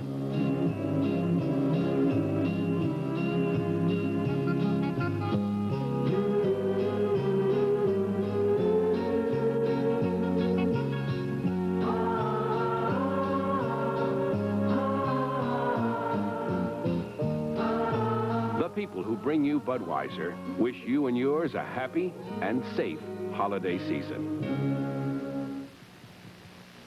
Brother Dominic, if we had another 200 pounds of wax, how many more candles? 13,003 annually. And if we cleared another acre for our grapevines, how much more wine do you think? 633 bottles. A simply amazing machine. It's a Xerox personal computer. How much did it cost? Another miracle. The Xerox 820 personal computer. This weekend, the playoffs. Tomorrow, Tampa Bay meets Dallas. Sunday, the New York Giants battle San Francisco. Catch all the excitement this weekend on CBS Sports. Terry Tausch getting attention along the sideline. You saw him limp off a moment ago. Had a great year by the Texas Longhorns. But Alabama has the ball on a 7-point lead. Their own 20-yard line here in the third quarter. Lewis is the quarterback. Smothered at the 19-yard line for a loss of 1. It'll be 2nd down and 11 yards to go. Texas and Alabama, 2 of the glamour teams of college football. They're among the top 5 teams in all-time winning percentage. John Haynes, sophomore from Fort Worth, in there on the last tackle. And also Bruce Schultz. On that option, the inside people, Darnell, and the inside tackle and the middle linebacker have the fullback, and then the outside people, Holly and Schultz, usually take the quarterback, and the safety or someone else has to force the pitch. That time Schultz did a great job on the quarterback. Now the right halfback. Jeff Fagan moved it up to the 20-yard line for 1, and that is all. So it'll be 3rd down and 11. Ralph Darnell, sophomore from North Mesquite, in to make the tackle. So it is 9 minutes, 35 seconds left to play in the third quarter. The clock is running. And 3rd and 9, and Alabama goes into deep punt formation on 3rd down. And they kick on 3rd down, and Walter Lewis does the kicking. The ball rolls, and it rolls, and it is down by Bendrus at the 25. Well, that's not a quick kick, but it's almost, because they kick on 3rd down with the quarterback back there doing the booting, and everybody's not sure whether he's going to kick or not. He got a good roll, and so Texas gets the ball 1st and 10 at the 25-yard line. I'd like to keep that great GM feeling, Mr. Goodwrench, but how am I supposed to know when to do what? Just watch your 75s. 75s? Here, to help you keep that great GM feeling, your GM maintenance schedule calls for a checkup every 7,500 miles. Looks complicated, Mr. Goodwrench. It isn't. All you have to do is watch the top of the charts and your odometer. We take care of the rest. Keep that great GM feeling. Mr. Goodwrench makes it easy. With genuine GM parts. Here's a great gift idea. Give the Olympus OM10, and you'll never worry about what to give again. Start with the OM10 for great pictures automatically. Then give an Olympus flash, an Olympus telephoto lens, an Olympus auto winder. All from the OM system. Over 200 gifts made to fit the OM10. Give the Olympus OM10, and you'll never worry about what to give again. These are America's greatest sporting events. In 1982, you'll see them here on CBS Sports. That was a little unusual. Bear Bryant had his quarterback go into deep punt formation on a 3rd and 9 and punt the football, and he got 65 yards. Walter Lewis was a national punt, pass, and kick champion when he was 8 years old. Now it's 1st and 10 for Texas, but they have the ball on their own 25-yard line. The fullback, and it's Darrell Clark. And he's got some running room. And the 33 is out there to the 43-yard line. Steve Booker finally brought him down. Well, they're doing a good job up front. Mike Babb is getting a good block, and Warren Lyles that time. And here, watch the center cut off Lyles. And then that's all you need is just an inch there. And the cutoff block by Babb springs Clark loose, and the guards go up on the linebackers also. That gave Clark some extra time downfield. And Clark's run the ball very well. 18-yard pickup on the last play. Here is Jam Jones, and he's getting into the 45-yard line. Now let's go down to Frank Lever. Injury report on Terry Tausch, the All-American offensive tackle. The doctors say he has a hyperextended knee. It is unknown at this time whether or not he'll be back in the game. But obviously the problems Texas has had protecting Brewer, I think they're going to need him. They might be in big trouble if they don't have him back. Lindsey? Okay, Frank. 2nd down and 8 yards to go at the 45-yard line.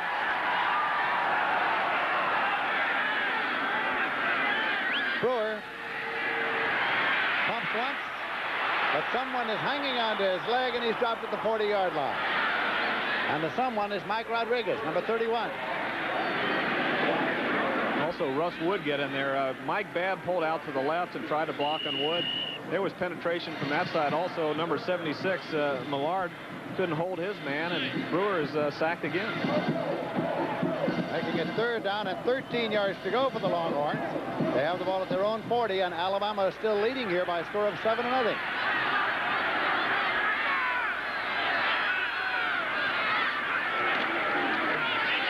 It is Walker from the tailback, John Walker. And out there to the 43, that brings on the punting unit.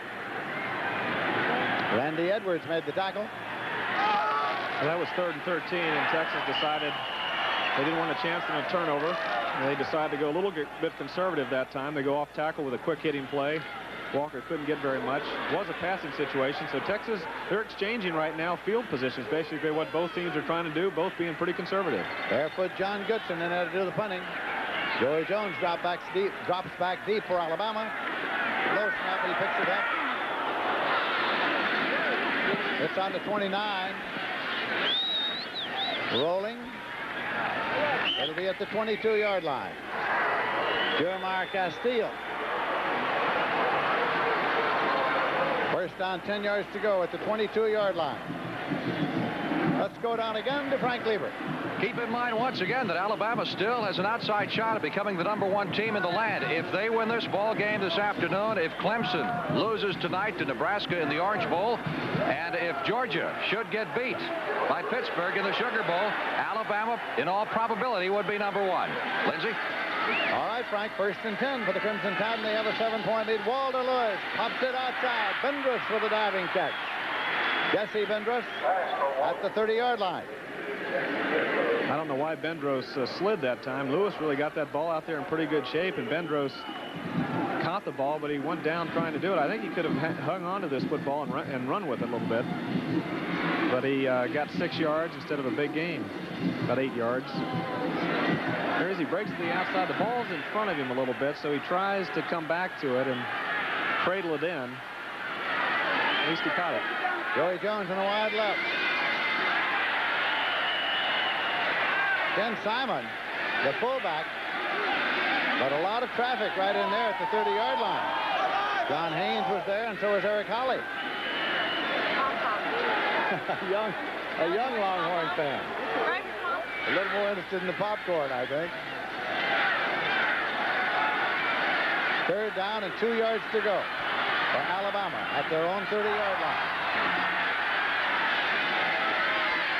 Lewis has got the 1st and 10. Got across the 40-yard line with Doug Schenkel, 48 holding on.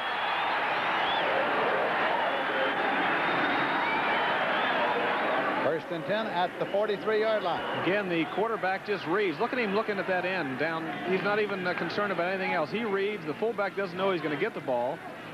Quarterback pulls out of his gut. Lewis is downfield with a big gain.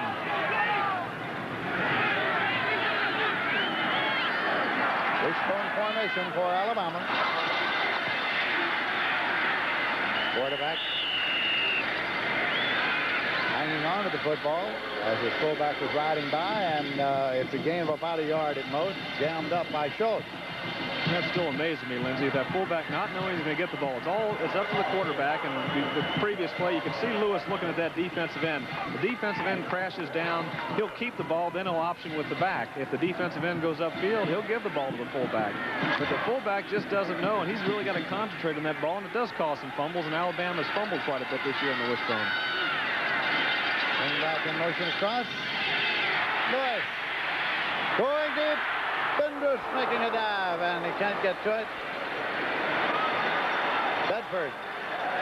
But covering defensively on that corner. Vance Bedford from Beaumont, Texas. Both teams are penetrating very well, putting pressure on the quarterback. The difference is Alabama's getting to the quarterback. This time Lewis was rushed, and he put the ball on the line. He didn't give Bendrus the chance to run under it, didn't put enough air under the ball, and it was thrown long. But the teams are pressuring each other, except Alabama is actually getting to Brewer and causing the trap, where Texas is getting close, but they still are having trouble tackling an elusive Lewis. Tim Clarkson at a wide receiver, shotgun formation. Lewis with a direct snap. Lewis runs the ball, gets it up to the 49-yard line. Jeff Lighting in to make the tackle along with Doug Schenkel. That'll bring in the punting unit on 4th down. 4 minutes, 20 seconds left to play in the third quarter. Alabama still leading 7-0. Well, the last time, of course, Lewis punted from that. That time he ran the draw play and wasn't quite effective enough.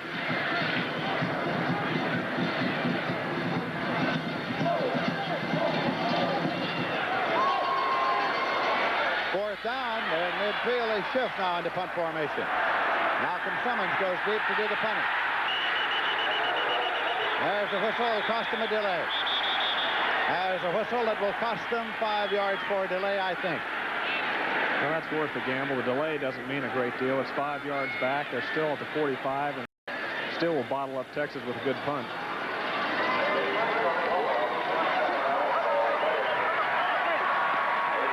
Dead ball, delay, offense, 4th down. Clock running. Stay in punt formation. Malcolm Simmons there. Rob Marshall is deep. High snap. Left footer gets it off. Marshall lets it go. Touchback. Across the end line, they'll be put in play 1st and 10 at the 20-yard line. So we still have Alabama out front by 7 points. We now have 3 minutes, 34 seconds remaining to be played in the third quarter here at the Cotton Bowl in Dallas, Texas. Something's going on in the back of this economy car. You can cross your legs in a Nissan Stanza. The new front-wheel drive Nissan Stanza, only at your Datsun dealer. 5-passenger room in a high-mileage car. I can cross my legs. We fly past the pump. It feels like a limousine. And I've got power for passing. The affordable new Nissan Stanza at your Datsun dealer. Datsun, we are driven. This Bud's for that first day on the job. This Bud's for you, for all you do. The king of beers is coming through. Yeah, just for you, that distinctively clean, crisp taste that says Budweiser. For all you do. This Bud's for you. 43 years of age, Fred Akers, head coach of the Longhorns at the University of Texas. You try to get him moving now from the 20-yard line. Pale Bryant is sent in the number 2 defensive unit for the University of Alabama at the moment. Robert Brewer still quarterbacking the Longhorns. Jam Jones, out by the Walker to the left side. John Walker. Steve Booker made the tackle. Got 3 yards out to the 23, making it 2nd down and 7 yards to go.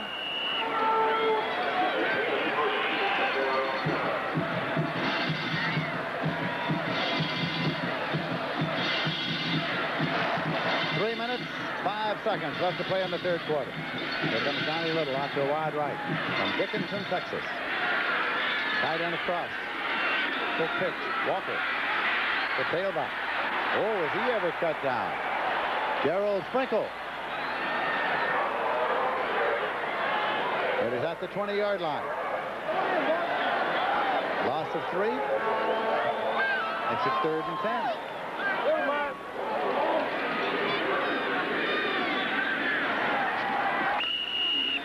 Todd Roper going off the field defensively for Alabama. Johnny Little out to a wide left. Ricky Wall in the wide right, and the tight end's in motion. Penalty marker. Completed. Texas illegal procedure that time, Lindsey. They had a good play set up, too. Ricky Walls made the catch. Josh Henderson covering defensively, but there is the marker. You're back from it. Referee's explaining the option to Alabama. Yeah. I don't think that'll be a tough choice. It'll be a first down. Like a completed pass here, so it'll be first down. Warren Lyles, the captain. Taking penalty, it's going to be 3rd and 15. Good decision, Warren. Take the penalty. Well said.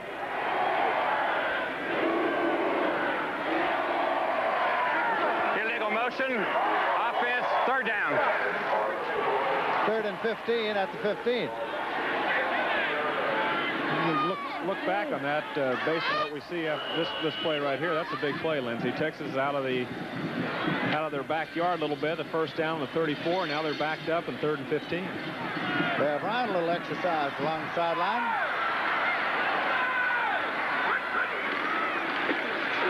Walker. Yeah, the Alabama defense is strong. Head in there that time. Jimmy Watts. One thing I can figure is that 3rd and 15, they've been blitzed so much and the quarterback's been trapped, they don't want to take a chance on an obvious passing situation of getting the blitz and getting trapped again. So now it is 4th down. Joey Jones is coming for Alabama, and he's gone deep. John Goodson does the punting for Alabama. The barefoot boy goes into the end zone. He takes the snap. There's Jones.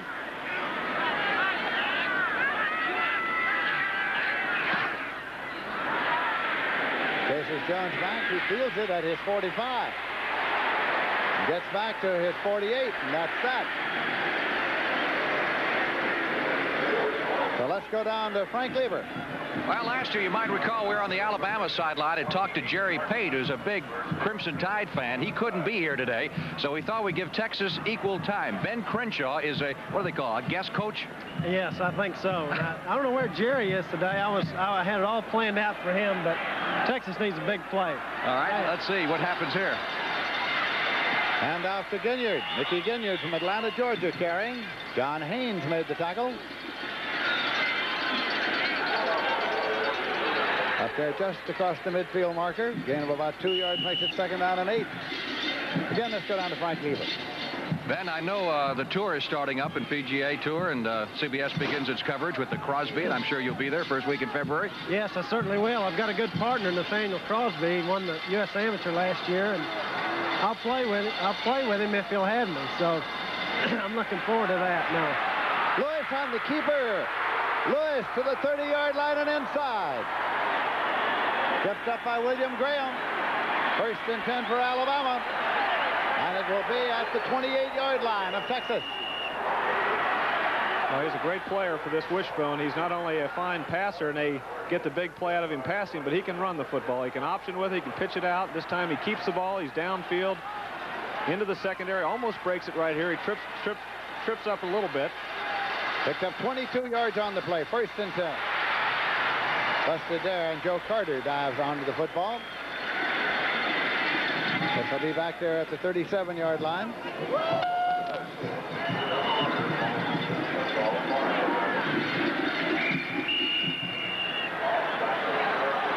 And now time has run out in the 3rd quarter.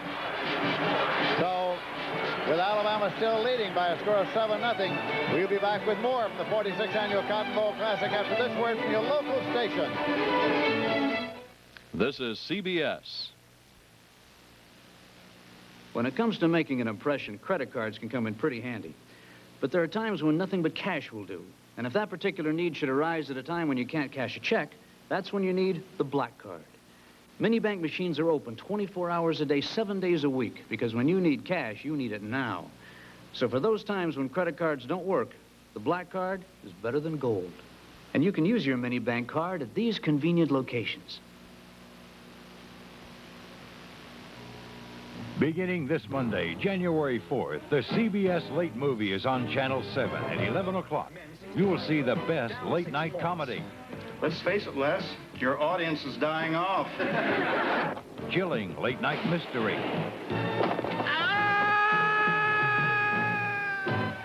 And the finest late-night movies. That's the CBS Late Movie. Weeknights at 11 on Channel 7. Right after All in the Family. Happy New Year from Channel 7. The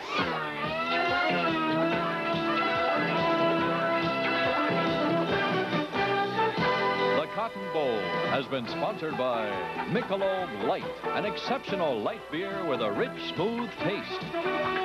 Datsun, who invite you to see all the Datsun cars and trucks at your Datsun dealer today. And by U.S. Armed Forces. It's a great place to start.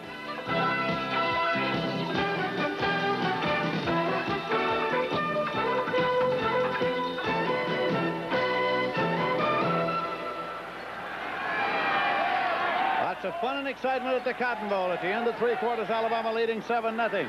In the Fiesta Bowl, in the third quarter, Penn State is leading Southern Cal 26-10. This is Lindsey Nelson with Roger Staubach and Frank Lieber here in Dallas, Texas. Bear Bryant. You know, the Bear seems a lot looser this year, Lindsey. Winning that 315th game took a lot of pressure off of him. But, you know, one thing was interesting, that Auburn game, the players really were emotionally drained after that game. They had a lot of pressure on the players themselves. They wanted to be part of history also. Well, they did, in fact. Shotgun formation, Lewis for Alabama. Evades tacklers. Moved it down to the 31-yard line. Schultz in there on the tackle. You take some things for granted that time. Lewis gets the ball back there, and there's good penetration that time. Eric Holly was in there, but he just takes a step to the right. Just easy. Breaks down the sidelines, but that quickness into the pocket like that makes a difference for a quarterback between a trap, 10-yard loss, and at least a significant gain. 3rd and 13. Lewis. And it's caught at the 15-yard line by Bendrus. Bedford covering on the corner. 1st and 10 for Alabama at the Texas 15-yard line. Here's Lewis, and Lewis shows you something here. He's throwing his sideline all the way across the field. You've got to have a strong arm to do this. This time, Bendrus keeps both feet in bounds, at least one of them, and it's a good catch. Alabama leading by a score of 7-0 and driving here in the fourth quarter. Up there in the wishbone. Fagan. Jeff Fagan from Hollywood, Florida, carrying on the play. To the 12-yard line. A gain of 3 makes it 2nd and 7. Schultz on the tackle along with Bobby Johnson.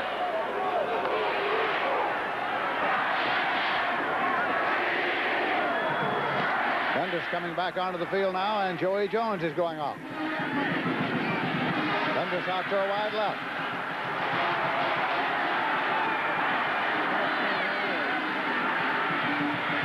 Tardick there. Stopped at the 14 by Ed Williams. Loss of 2. 3rd and 9 at the 14-yard line.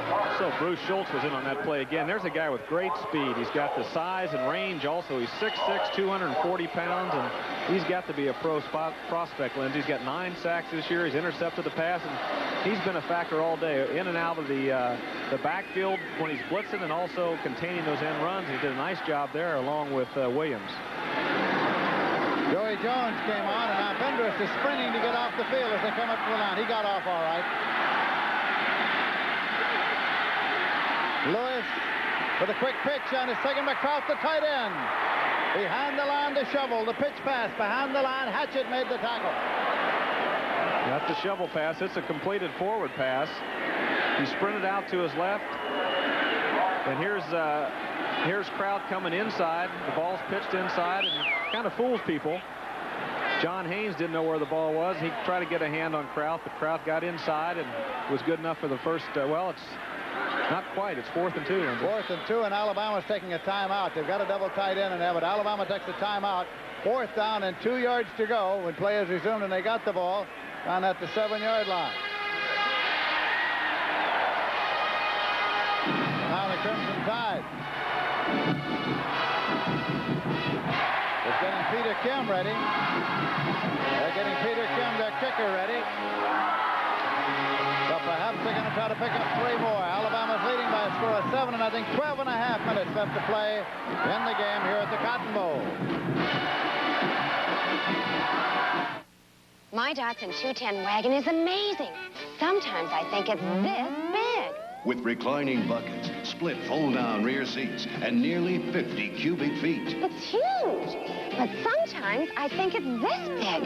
Over 400 economical miles on one little tankful. And the price? This big. The Datsun 210 may be the biggest little bargain in wagons. Datsun, we are driven.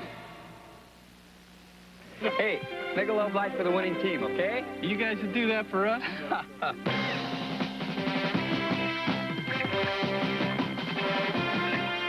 Would a bunch of guys really go at it this hard just for a beer? Well, consider it's Michelob Light, and that means a rich, smooth taste you can compare to any beer you like. You guys never played like that before. Hey, we never played for a Michelob Light before. Michelob Light. Compare the taste. The postseason excitement continues. A week from Saturday, Alabama's Bear Bryant leads the East All-Stars against the West in a senior showcase. The East-West Shrine Game here on CBS Sports. I had a chance to talk to Fred Akers, Lindsay, and they have a man-to-man concept, Texas does. They don't always play man-to-man. We discussed it before the game. Well, we can't just line up there and play man-to-man every time. We're going to have to protect our corners with some deep zone coverage behind them and hopefully disguise it and mix it up enough that we can stay with our pure man-to-man as much as we want when we want it. But that's our style of play. Peter Kim attempting a 24-yard field goal. Kim attempting here now to add 3 points to the 7 points that Alabama has. And it's good. Kim, the young man from Honolulu, has added a 24-yard field goal for Alabama. The Crimson Tide goes out in front by a score of 10-0. And it comes with 12 minutes, 27 seconds remaining to be played. Well, Roger, you and I and Bear Bryant, to name just 3 of the people, will be in Palo Alto a week from tomorrow for the East-West Shrine Game. You played in that game. Back a few years ago with the, you probably remember that one. Mud was about 3 or 4 inches deep, but it was a good game. Guys like Butkus and Sayers and a few other people years ago. Bear Bryant will be coaching the East. Paul Wiggins-Stamp will be coaching the West. And we'll see 2 of the nation's top quarterbacks. Buck Bellew of Georgia, Mike Pagel of Arizona State. So we're looking forward to that one. Don't miss it, Saturday, January 9th, the East-West Shrine Game, 3 p.m. Eastern Time on CBS Sports. Barry Sanders is going to kick it off now. That's he right there for Alabama. Marshall and Jerry Gray have dropped back deep to receive it for the Texas Longhorns, who are now down by 10 points with 12:27 to play.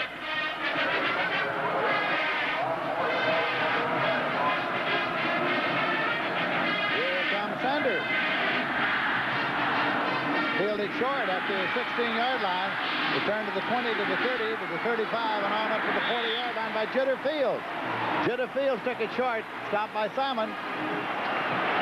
That's good field position for Texas. I guess this was intentional, Lindsay, but no, the way he kicked that ball, it looks like maybe he just shanked it. They didn't want to give Texas this kind of field position. They've been kicking the ball off pretty well, but Texas up to the 40-yard line, and they're in pretty good shape right now. Robert Brewer is still the quarterback. Terry Orr and Rodney Tate have come into the ballgame at running backs now for Texas. Terry Orr and Rodney Tate. Brewer. Gonna run it. Hits the sideline at the 42. Picked up 2 yards on the scamper. Russ Wood from Elba, Alabama. Ran him out. Well, that's the time to throw. They've got the 3 men up front coming and only 1 linebacker, so Brewer has some time. Robert just can't find anybody downfield, so he breaks up the middle for 2 or 3 yards.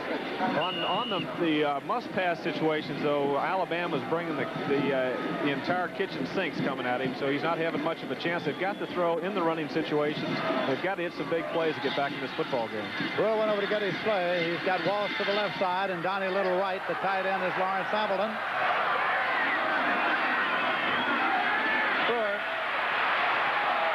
Little. It's going to be marked at the 49-yard line of Alabama. Jeremiah Castile on the tackle. First down.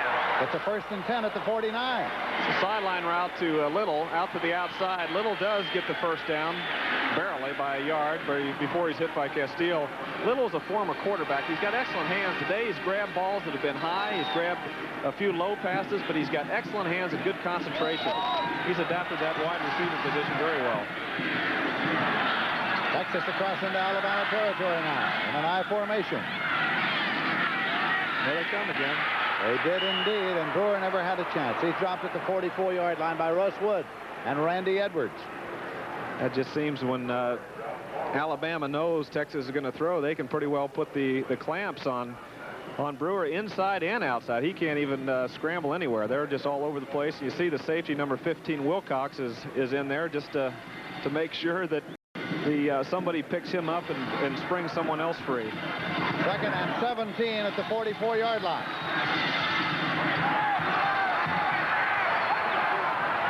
Brewer. Incomplete to Donnie Little. I didn't mean to jinx Little.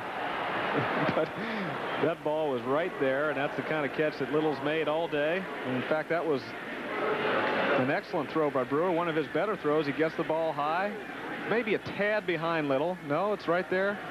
He just dropped the football.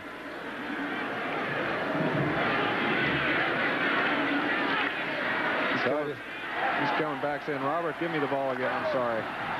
3rd and 17. Little's in a wide left. Brewer up the middle, and it's completed. Taken by Herky Wall. 1st and 10. Texas at the Alabama 30. Well, those inside routes are there. Alabama, when they don't blitz, they're back in the zone. They got the safeties deep. The cornerbacks are up, and that deep middle area is there, and Brewer is just drilling that ball right in the center of the field and throwing the ball very well. The Herky Walls knew he was going to get hit hard, but yet he concentrates right here. Caught the ball between everybody, and bam, and he still maintained possession, and big first down for Texas. Brewer has been unable to get the signal for the next play from the sideline. Brewer kept looking and shaking his head until finally took a timeout. So Brewer walked over to the sideline. They were wig-wagging the play to him, but he couldn't get it clearly, so he called a timeout. When they resume, it'll be 1st and 10, Texas at the Alabama 30. Alabama leading 10-0. It's a funny feeling when you're 17, just finished school and times are lean, don't have a job, don't know what to do, never learned a skill and you want to work too. Well, you know the services have the means to teach someone who's still in his teens. Army, Navy, Air Force, Marines, they'll take you, train you, show you the way. You'll work hard, get decent pay in the Army, Navy, Air Force, Marines. Serving your country's a real good start, helping pay for colleges and services part. Army, Navy, Air Force, Marines. Future in doubt, shed that lid. Join the services and get ahead in the Army, Navy, Air Force, Marines. It's a great place to start. When I compared Intellivision sports games to Atari, I showed you how Intellivision looked and played more like the real thing. But when Atari compared space games, all they showed you were their space games. Here's what they didn't show you. Intellivision Space Battle, the new Space Armada, and Astro Smash. I think when you finally compare space games, there's only one conclusion you can come to. Intellivision from Mattel Electronics. Monday, Private Benjamin has to clean up her act when her clothes disappear. Then on the Two of Us, Nan's all for basketball, but Brentwood's dead against the game. Two great comedies, Monday. is leading 10-0. The Texas Longhorns are driving here at the Cotton Bowl. They have it first down, 10 yards to go at the 30-yard line. Freddie Akers, head coach of the Texas Longhorns, trying to get something on the scoreboard, get right back into the ball game. Here with 10 minutes, 36 seconds left to play. Robert Brewer quarterbacking the Longhorns. Duhan is in the wide left. He's in there, the wide receiver. Number 7. Brewer. Duhan. Short. One hop, incomplete. Well, Brewer rushed his throw that time. Duhan had the play to the outside, but Brewer just rushed it and put the ball behind him. Watch, tell him right here. I got you. Second down. 10 yards to go for Texas. Texas has moved the football, as we mentioned earlier, on big plays and good drives, but they've always stopped themselves once they've got near that 30-yard line. This is a series they need to do something with the football and get some points. Duhan came out. Herky Walls back in the wide left. And it's incomplete to the tight end, Sampleton. Lawrence Sampleton, the tight end.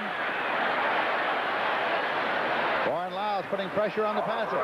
Well, Sampleton was open. A lot of pressure this time on Brewer, but the pass protection was a little bit better, but the pressure was there. He got the ball. He rushed a little bit, got the ball too far out in front, but Sampleton was open, broke to the inside. Nice move on Wilcox. He faked it to the right, came back inside, got Wilcox turned around, but Brewer rushed the throw, and the ball's too far out in front. Third down and 10 yards to go. Sampleton Little, double to the left side. Little in motion. Now timeout again. Timeout called again. Well, he saw the blitz. He saw Wilcox gave away the blitz a little bit early, and he didn't like the play, and he called the timeout. Those are costly. When you're behind 10-0 in the fourth quarter, you can't waste timeouts if you have to come back. So when play is resumed, it'll be third down, 10 yards to go for Texas, and they'll have the ball at the Alabama 30-yard line.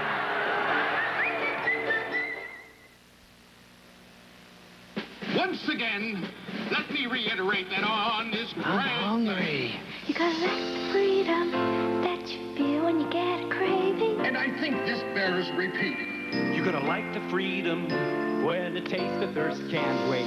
You're gonna like the freedom now that's right around the corner. As I was saying, at your 7-Eleven, freedom's waiting for you.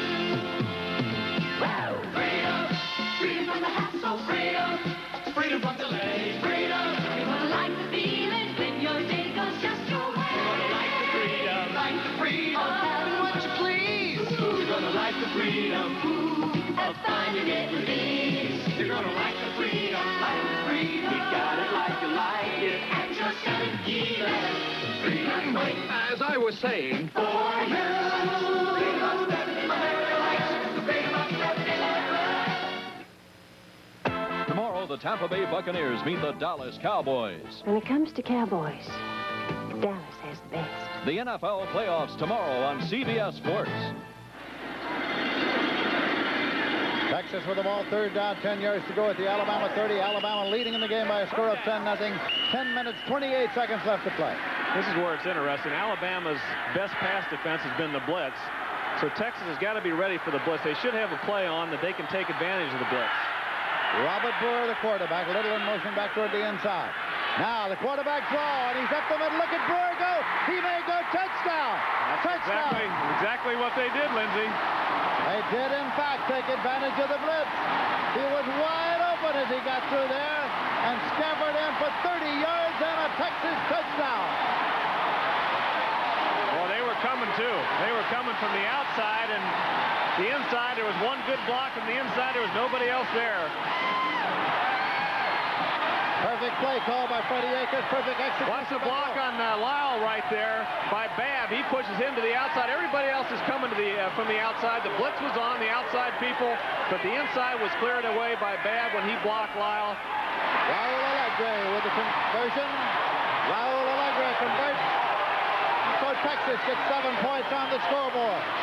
Oh, now, with 10 minutes, 22 seconds left to play in the game, it is now Alabama 10 and the University of Texas Longhorns 7.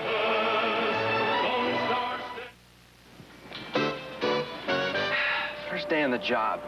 The boss will like my thinking. Like being smart enough to buy a new Datsun 210. To get fantastic gas mileage and great value, like power front disc brakes, rear window defroster, and more, at no extra cost. If he only knew how little I paid. Dumb tie, Bromley. Smart car. Smart money goes in the Datsun 210.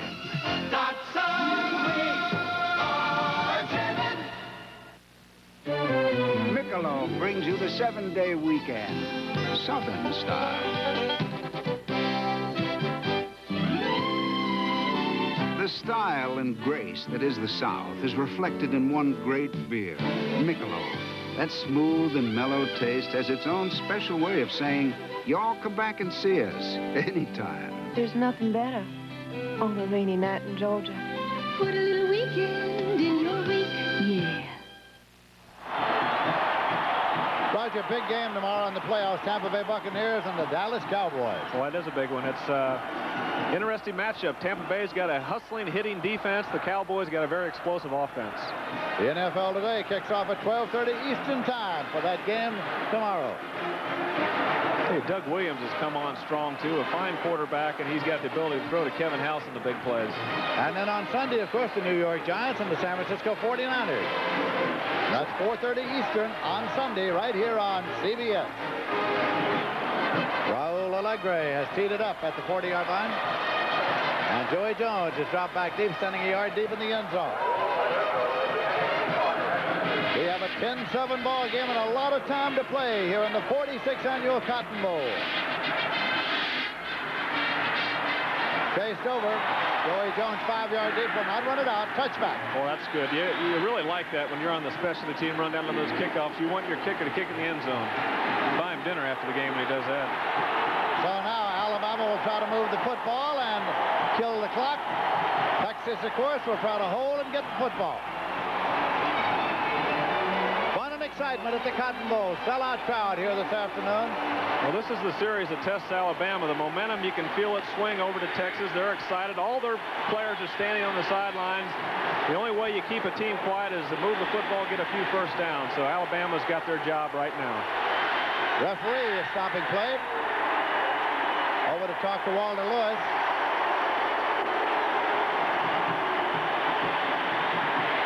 What that was all about. I wonder. Now he is talking to the Texas Longhorns. This crowd is really alive. Whatever it was, there's no walk-off, and we proceed 1st and 10 at the 20-yard line.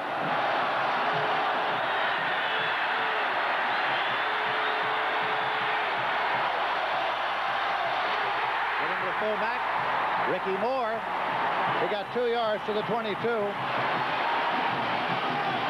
Well, these were interesting times when you can feel that defense as fired up as Texas is, and you're over there on offense, you're thinking, boy, we've got to come up with the play to get the first down, and that'll change it around. I'm sure Walter Lewis has got this in his mind right now. We've got to do it. We've got to get that play. We've got to get that first down to get this momentum back in Crimson Tide's favor.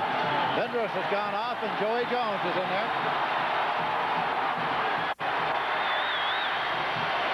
Lewis has the ball. He keeps it. Across the 30 for a first down. Fumble, and the ball got away. The scramble is on. I think the officials are going to blow it dead, Lindsey. Looks as though they will at the 32, in which case it'll be a first down.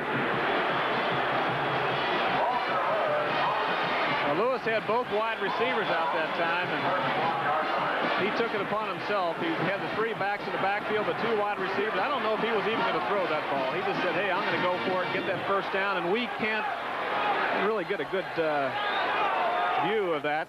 We have a Texas man injured, so the training staff is out. It's Lighting. Jeff Lighting is getting attention from the training staff. The whistle was blown, and it'll be 1st and 10 at the 32, Alabama's ball.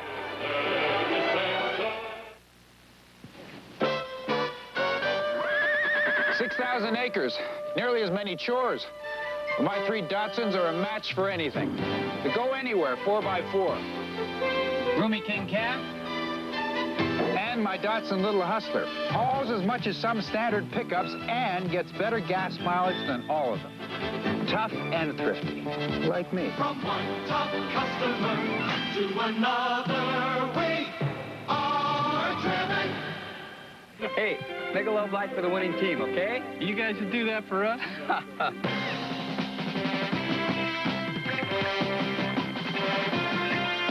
Would a bunch of guys really go at it this hard just for a beer? Well, consider it's Michelob Light, and that means a rich, smooth taste you can compare to any beer you like. You guys never played like that before. Hey, we never played for a Michelob Light before. Michelob Light. Compare the taste. This weekend, the playoffs. Tomorrow, Tampa Bay meets Dallas. Sunday, the New York Giants battle San Francisco. Catch all the excitement this weekend on CBS Sports.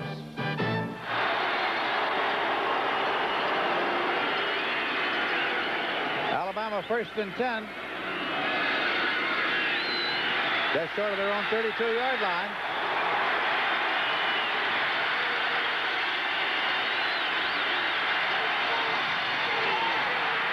Lewis kept it as his fullback rode by. Eric Holley pulled him down as he moved out to the 33-yard line. Again, Lewis is key and Holley crashed down the line of scrimmage. I think Lewis wanted to pull that ball out, an option with the run or the pitch, but Holley had that play snuffed out before Lewis had a chance to even react. Well, we all have our priorities, and sleep is one of the big ones. This fella's not asleep. Bear Bryant. He's comes and tied up there. 2nd down and 9 yards to go to the 33. Ricky Moore stopped by John Haynes. Jeff Lighting came off the field before, Lindsey. Looks like he might have a pinched nerve. Fine linebacker. He's been replaced by Mark Lang. Texas defense in 81, second best in the nation. Vendress is coming back on. And the tight end, Bart Kraut, is going off.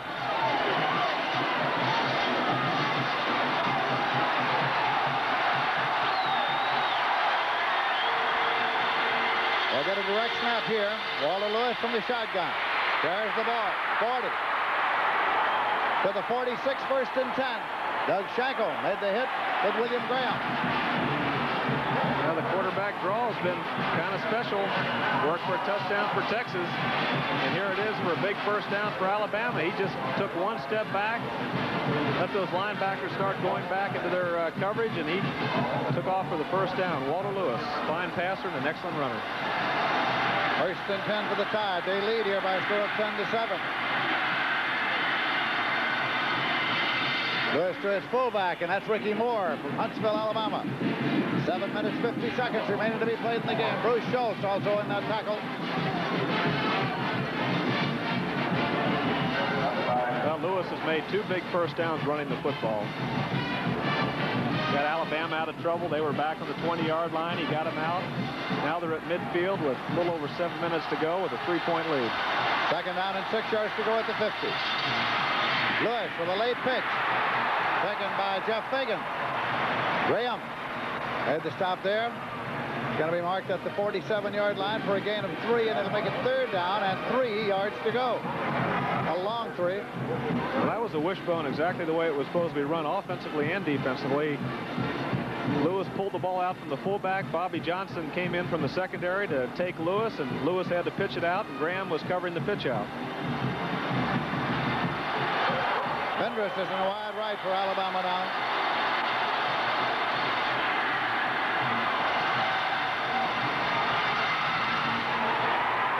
Lewis has still got the ball.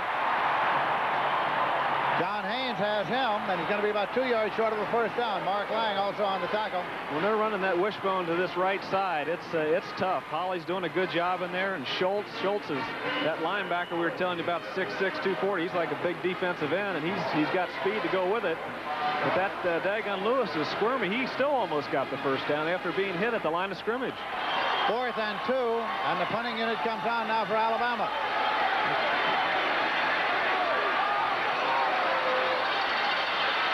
They shift into deep punt formation, sending Malcolm Simmons deep. Marshall is deep to receive it for Texas. The left footer puts it up. Fair catch signal goes up. Lets the ball go. Across the end line. Touchback. You know that, and I'm not sure of the college rule, to be very honest with you, but that Alabama guy could have caught that ball in the air on about the 2-yard line as long as there wasn't a Texas guy trying to catch it. First and 10 at the 20-yard line for the Texas Longhorns. It's a funny feeling when you're 17, just finished school and times are lean, don't have a job, don't know what to do, never learned a skill and you want to work too. Well, you know the services have the means to teach someone who's still in his teens. Army, Navy, Air Force, Marines, they'll take you, train you, show you the way. You'll work hard, get decent pay in the Army, Navy, Air Force, Marines. Serving your country's a real good start, helping pay for colleges and services part. Army, Navy, Air Force, Marines. Future in doubt, shed that lead. Join the services and get ahead in the Army, Navy, Air Force, Marines. It's a great place to start. Let the Radio Shack TRS-80 Model 3 business computer increase your manager's productivity. So when you need that report... Tomorrow by 9. You'll get it. Because the TRS-80 provides instant information access, simplifies planning and projections, prepares error-free documents through word processing. It's the professional, affordable management tool. TRS-80 Model 3 from $24.95 only at Radio Shack, the biggest name in little computers. The postseason excitement continues. A week from Saturday, Alabama's Bear Bryant leads the East All-Stars against the West in a senior showcase. The East-West Shrine Game here on CBS Sports. Interested spectator down here in the sidelines, John David Crow. This is Bear Bryant's only Heisman Trophy winner. Texas A&M back in '57. You live in this part of the country. Who are you rooting for? Well, I think I better root for the man that really deserved that trophy that I got at my house. But no, it's a great game, and it's just a great happening, really, to be down here and be part of this, because two great universities with such pride and tradition. And a great finish to this football game. Let's watch it.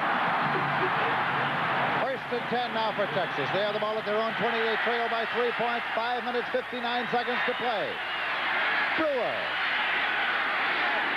Incomplete at the 40-yard line. Diving Donnie Little. Then Bob Harris covering, 2nd and 10. Well, the routes here, this time Sampleton really kind of gets too close to Donnie Little. They're both in the same area, but the in routes have been the big plays for Texas, and I can see him going in and breaking back out to the corner to hit a big play. They've been so successful on the inside routes that the corner's got to be open. 2nd down and 10 yards to go. Brewer. Incomplete. This time for Herky Wall. Benny Perrin covered. 3rd and 10. Brewer's reading who's ever man-to-man he's throwing the ball to, and at that time Perrin had Herky Walls man-to-man all the way on a deep sideline route, but the ball was thrown too far to the outside. Big 3rd down for Texas. 5 minutes, 51 seconds left to play in this game, and the clock starts on the snap. 3rd and 10. Donnie Little wide to the right side. Herky Walls wide to the left side. Brewer.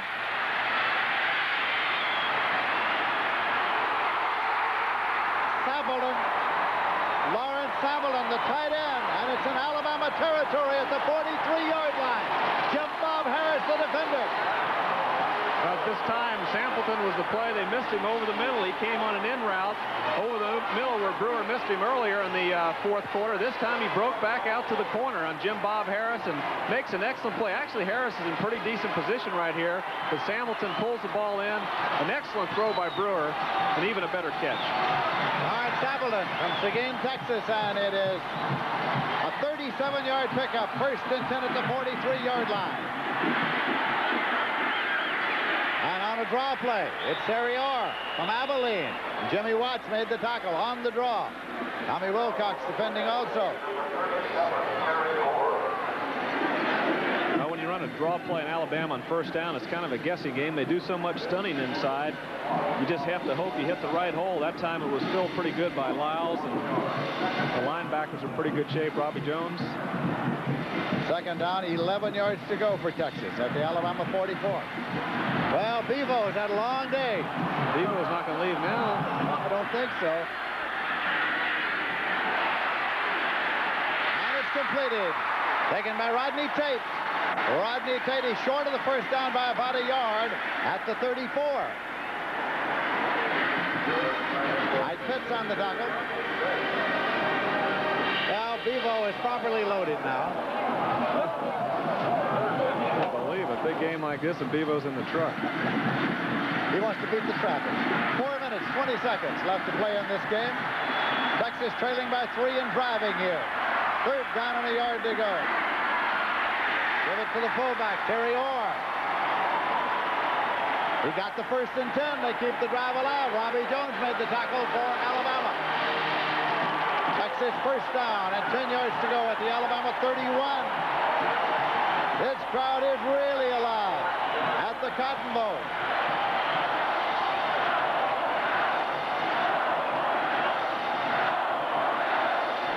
Walsh to the right side. Donnie Little to the left side. Robert Brewer is the quarterback. Robert Brewer.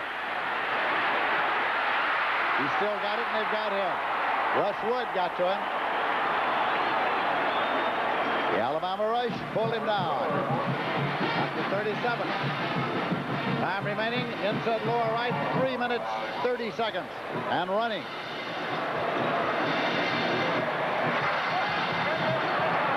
Second down and 16 yards to go at the 37. Little and a wide left. Brewer. And it is taken by Sableton. Sableton inside the 20. He's at the 18-yard line, 1st and 10. Lawrence Sableton, the tight end. Stopped by Harris and Castillo. But Texas now, trailing by 3 points. 1st and 10 at the Alabama 18. 3 minutes, 5 seconds to play. Boy, that was perfect timing by Brewer because Benny Perrin was waiting to the outside. That was his own defense. He thought it was man-to-man, but Perrin was outside. Wilcox was inside, and Sampleton caught the ball just before Perrin got over there, and he could have intercepted that ball, but he made the play, and it's a 1st down. Out of the I formation, Robert Brewer, the quarterback. Donnie Little's in the wide right. Give it to the tailback. Taken there by Rodney Tate. Rodney Tate bounced off. Got a foot or so, and that's all. Wilcox and Al Blue in to make the tackle. Now, they haven't run the, on 1st down, that counter play where they ran before back to the weak side. The fullback off the tackle strong. They counter back to the weak side. They're just trying to hit into that middle, and that's kind of rugged right now. Second down and still 10 yards to go at the Alabama 18-yard line. Alabama leading by a score of 10-7. Brewer on the run, and it's caught by Donnie Little. Donnie Little is out of bounds at the 8-yard line. They spot it right there. They'll want to take a long look across the field at the possible 1st down. Excitement in Dallas. He's got it about a couple of inches, Lindsey.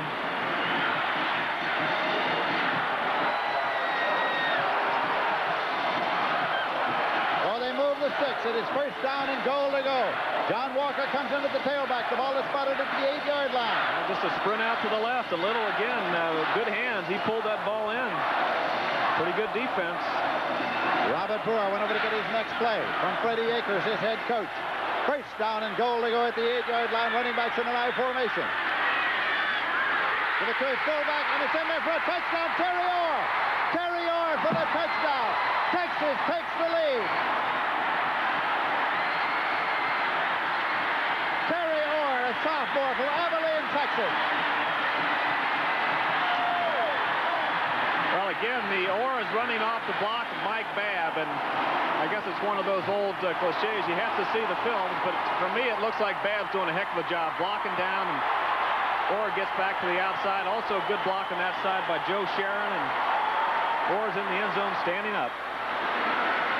Terry Orr, the sophomore fullback, burst through from the 8-yard line to put Texas out in front. There's a marker down there for some purpose. And an official is coming over to talk to Freddie Akers.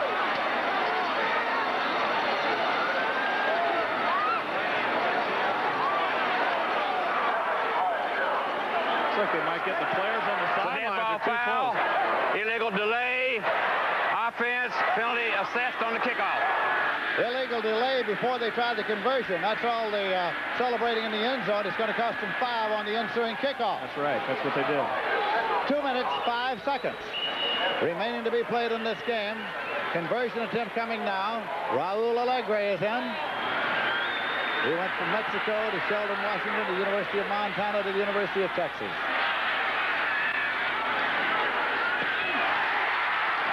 And it's good. So the Texas Longhorns are coming back up the field with a lead of 14-10 over the Crimson Tide of Alabama. 2 minutes, 5 seconds left. Look again. Touchdown. Here's Babb blocking down. Also, Joe Sharon is pushing everybody out of the way to that side. And there's Orr in the end zone. So we're set for a barn burner finish here. 2 minutes, 5 seconds left in the Cotton Bowl. Texas 14, Alabama 10. Right guard solid, because a man needs all the protection he can get. Right guard solid has an action-triggered formula, triggered to release protection when your body needs it. And they have taken the lead, and Joey Jones has gone deep, and this crowd is ready for the finish here now. Paul Bear Bryant, 68 years of age, with his Alabama team, and its 23rd consecutive bowl game, a record. He realized coming in he had a shot at a possible national championship, depending, of course, on what happens to teams like Clemson and Georgia. Ahead of him in the national rankings, Joey Jones has dropped back deep. Bryant was also trying for another record, 7 consecutive bowl victories in 7 consecutive years, something no team has ever done. But Texas has taken the lead now. The Longhorns realized coming in they had a possible shot at the national championship. So it's all come down to this. 2 minutes, 5 seconds. Joey Jones chases over. He's got it at the 1-yard line. Joey Jones to the 5, to the 10, to the 15, to the 20, 30, 35, 40, 45, 50, 40. Finally goes down at the Texas 37-yard line. What a run back by Joey Jones. He was finally stopped by Mike Luck. So now Alabama will try to take it all the way in. Well, a little unknown fact right here is that 5-yard penalty. That ball would have been into the end zone. They might have had a touchback, but that 5-yard penalty assist on the kickoff allowed him to run the ball back. And that's a big 5 yards because he brings the ball back well into Texas territory at the 38-yard line. 62-yard kickoff return. 62, first and 10 at the 38-yard line now.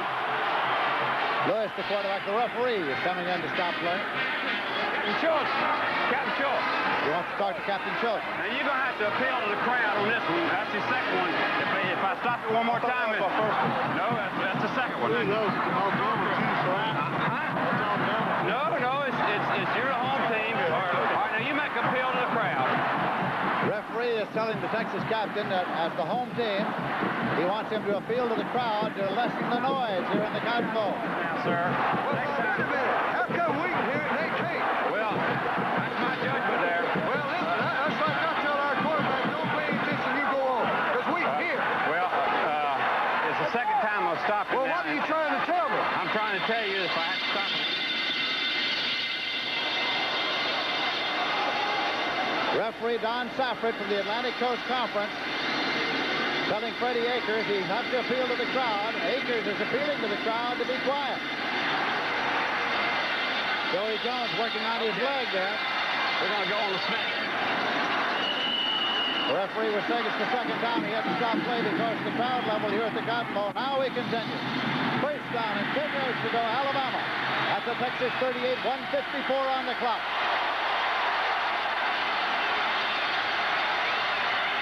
Lewis going long. And it is intercepted at the 1-yard line. Intercepted by Texas, William Graham. William Graham, who led in interceptions for Texas during the season with 7, has picked it off, and Texas gets the ball at the 1-yard line. Well, that's interesting. I'd like to see this back. It was a great interception, but I wondered if he wasn't carried into the end zone. This is going to put the ball on the 1-yard line, and Alabama's got some timeouts left. Here's the ball in between the 2 defenders, but Graham comes over and makes a heck of a play right here, and he was on the 1-yard line, and he was stopped and then knocked into the end zone. Good call by the official. The first interception of the ball game. He had 7 during the regular season. This is the 3rd time in 4 years that the Cotton Bowl game has been decided in the last 3 minutes of play. Texas is leading 14-10. Texas has the ball first and 10 at the 1-yard line. Well, that's only the 4th interception in 2 years against Alabama. They've had 2 this year, 1 last year. They don't throw the ball a great deal, but they've still thrown the ball over 100 times. And now they have the ball first and 10 at the 1-yard line. Clock will start on the snap. 1 minute, 47 seconds left to play. Texas 14, Alabama 10.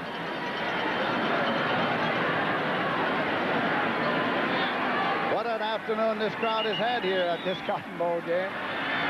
It's been that kind of a day and perfect weather for the playing of the 46th annual Cotton Bowl. Alabama's got 2 timeouts left. They wasted one early, and that could be costly, but they do have 2 left. They just let the quarterback keep it out of the power eye. Robert Brewer diving for it. Steve Booker there on the stop with others. Ball at the 2. That's true. Run it back. A good kick. They'll probably get the ball back to the neighborhood of the 40-yard line, so they'll have plenty of time. But Bear Bryant is one of the most discussed sports figures in America, one of the most prominent. If you wonder who's making the decisions over there right now, it's Paul Bryant. You know, the statistic that he's got 45 pupils or former players or what have you, assistant coaches are now head coaches or have been head coaches is pretty amazing in itself. He makes them want to coach. Brewer now dives it up there for about 1 more yard. Warren Lyles and Mike Rodriguez converging. So it'll be 4th down. 1:25 on the clock, and it's running. So they look up at the 30-second clock now. It has 20 seconds on it. They don't want to get in too big a hurry here with 4th down coming up now. The punting team is sent out, and just now. They'll probably even take a penalty here. It'll be half the distance to the goal. Which won't matter much. John Goodson is the punter, and I think they're going to stay in there. 1 second, and that'll cost them 5 right now. The delay. The game clock is down to 56 seconds. It won't start again until the snap. Delay of game will cost them half the distance. The 2-yard line. Well, this is where Goodson, 41.7 average, needs to boom one out. Offense, foot down.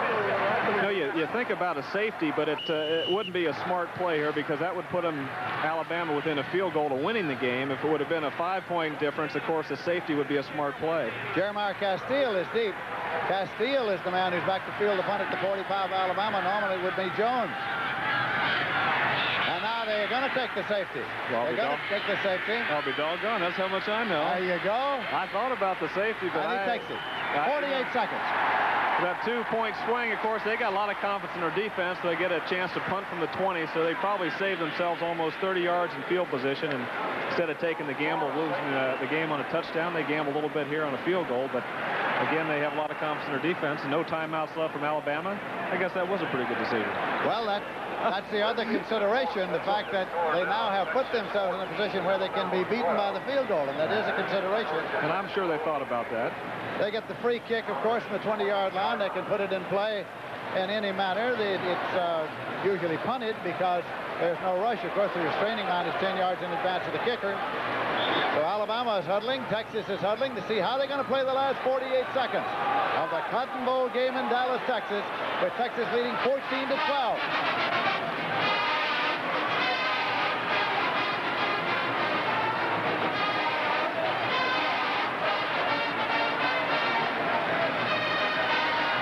Castile is deep. There he is.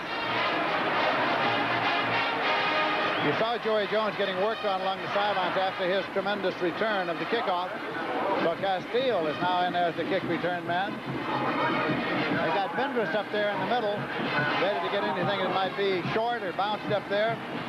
This Peter Kim is a pretty darn good field goal kicker, Lindsey. He's 15 out of 20. Of course, he's kicked one today, and he's 4 for 4 between the 40 and the 49-yard line. Castile at the 24-yard line to the 30, 35, 40. Stacked up at the 40-yard line. So Alabama has the ball 1st and 10 at the Alabama 40. And the clock says 43 seconds left to play in this game. Alabama trailing by 2 points. Bobby Mitchell was downfield to make the tackle. They could probably get one big play in over the middle. Then they'd have to run up and throw the ball out of bounds. And then from there, they'd have to start getting out of bounds to stop the clock to give them a chance for a field goal. So they're in a pretty tough situation right now without those timeouts. Bendrus and Clark, wide receivers. Walter Lewis retreating. Lewis is back to the Texas defense. He dropped the ball. Going to be blown dead, I think. Going to be blown dead, I think. Diola. Kiki Diola got to him. It was blown dead at the 32-yard line, but the clock is running. 27 seconds and running. At the 32-yard line. 2nd down and 18. Lewis. Stepping up. He doesn't have a lot of time. He's going to now come back to the inside, and that's a mistake as far as the clock's concerned. Well, that was a mistake. He had a chance to cut back inside. If he would have beat the two defenders there, he would have got back out of bounds again. But that wasn't a good decision. 2 seconds. 1 second, and the game is over. The game is over. Lewis took the ball, tried to pop it outside to stop the clock. They had no timeouts left. They had no timeouts left. And so as Lewis popped it over there, the game already had ended. Keep in mind that the NFL playoffs, Tampa Bay and the Dallas Cowboys will be on Saturday tomorrow on CBS. So this is Lindsey Nelson for Roger Staubach and Frank Lieber saying so long from the Cotton Bowl. Once again, the final score was Texas 14, Alabama 12. Be sure to be with us this weekend for the NFC playoffs. Tomorrow, the Tampa Bay Buccaneers come home from right here to Dallas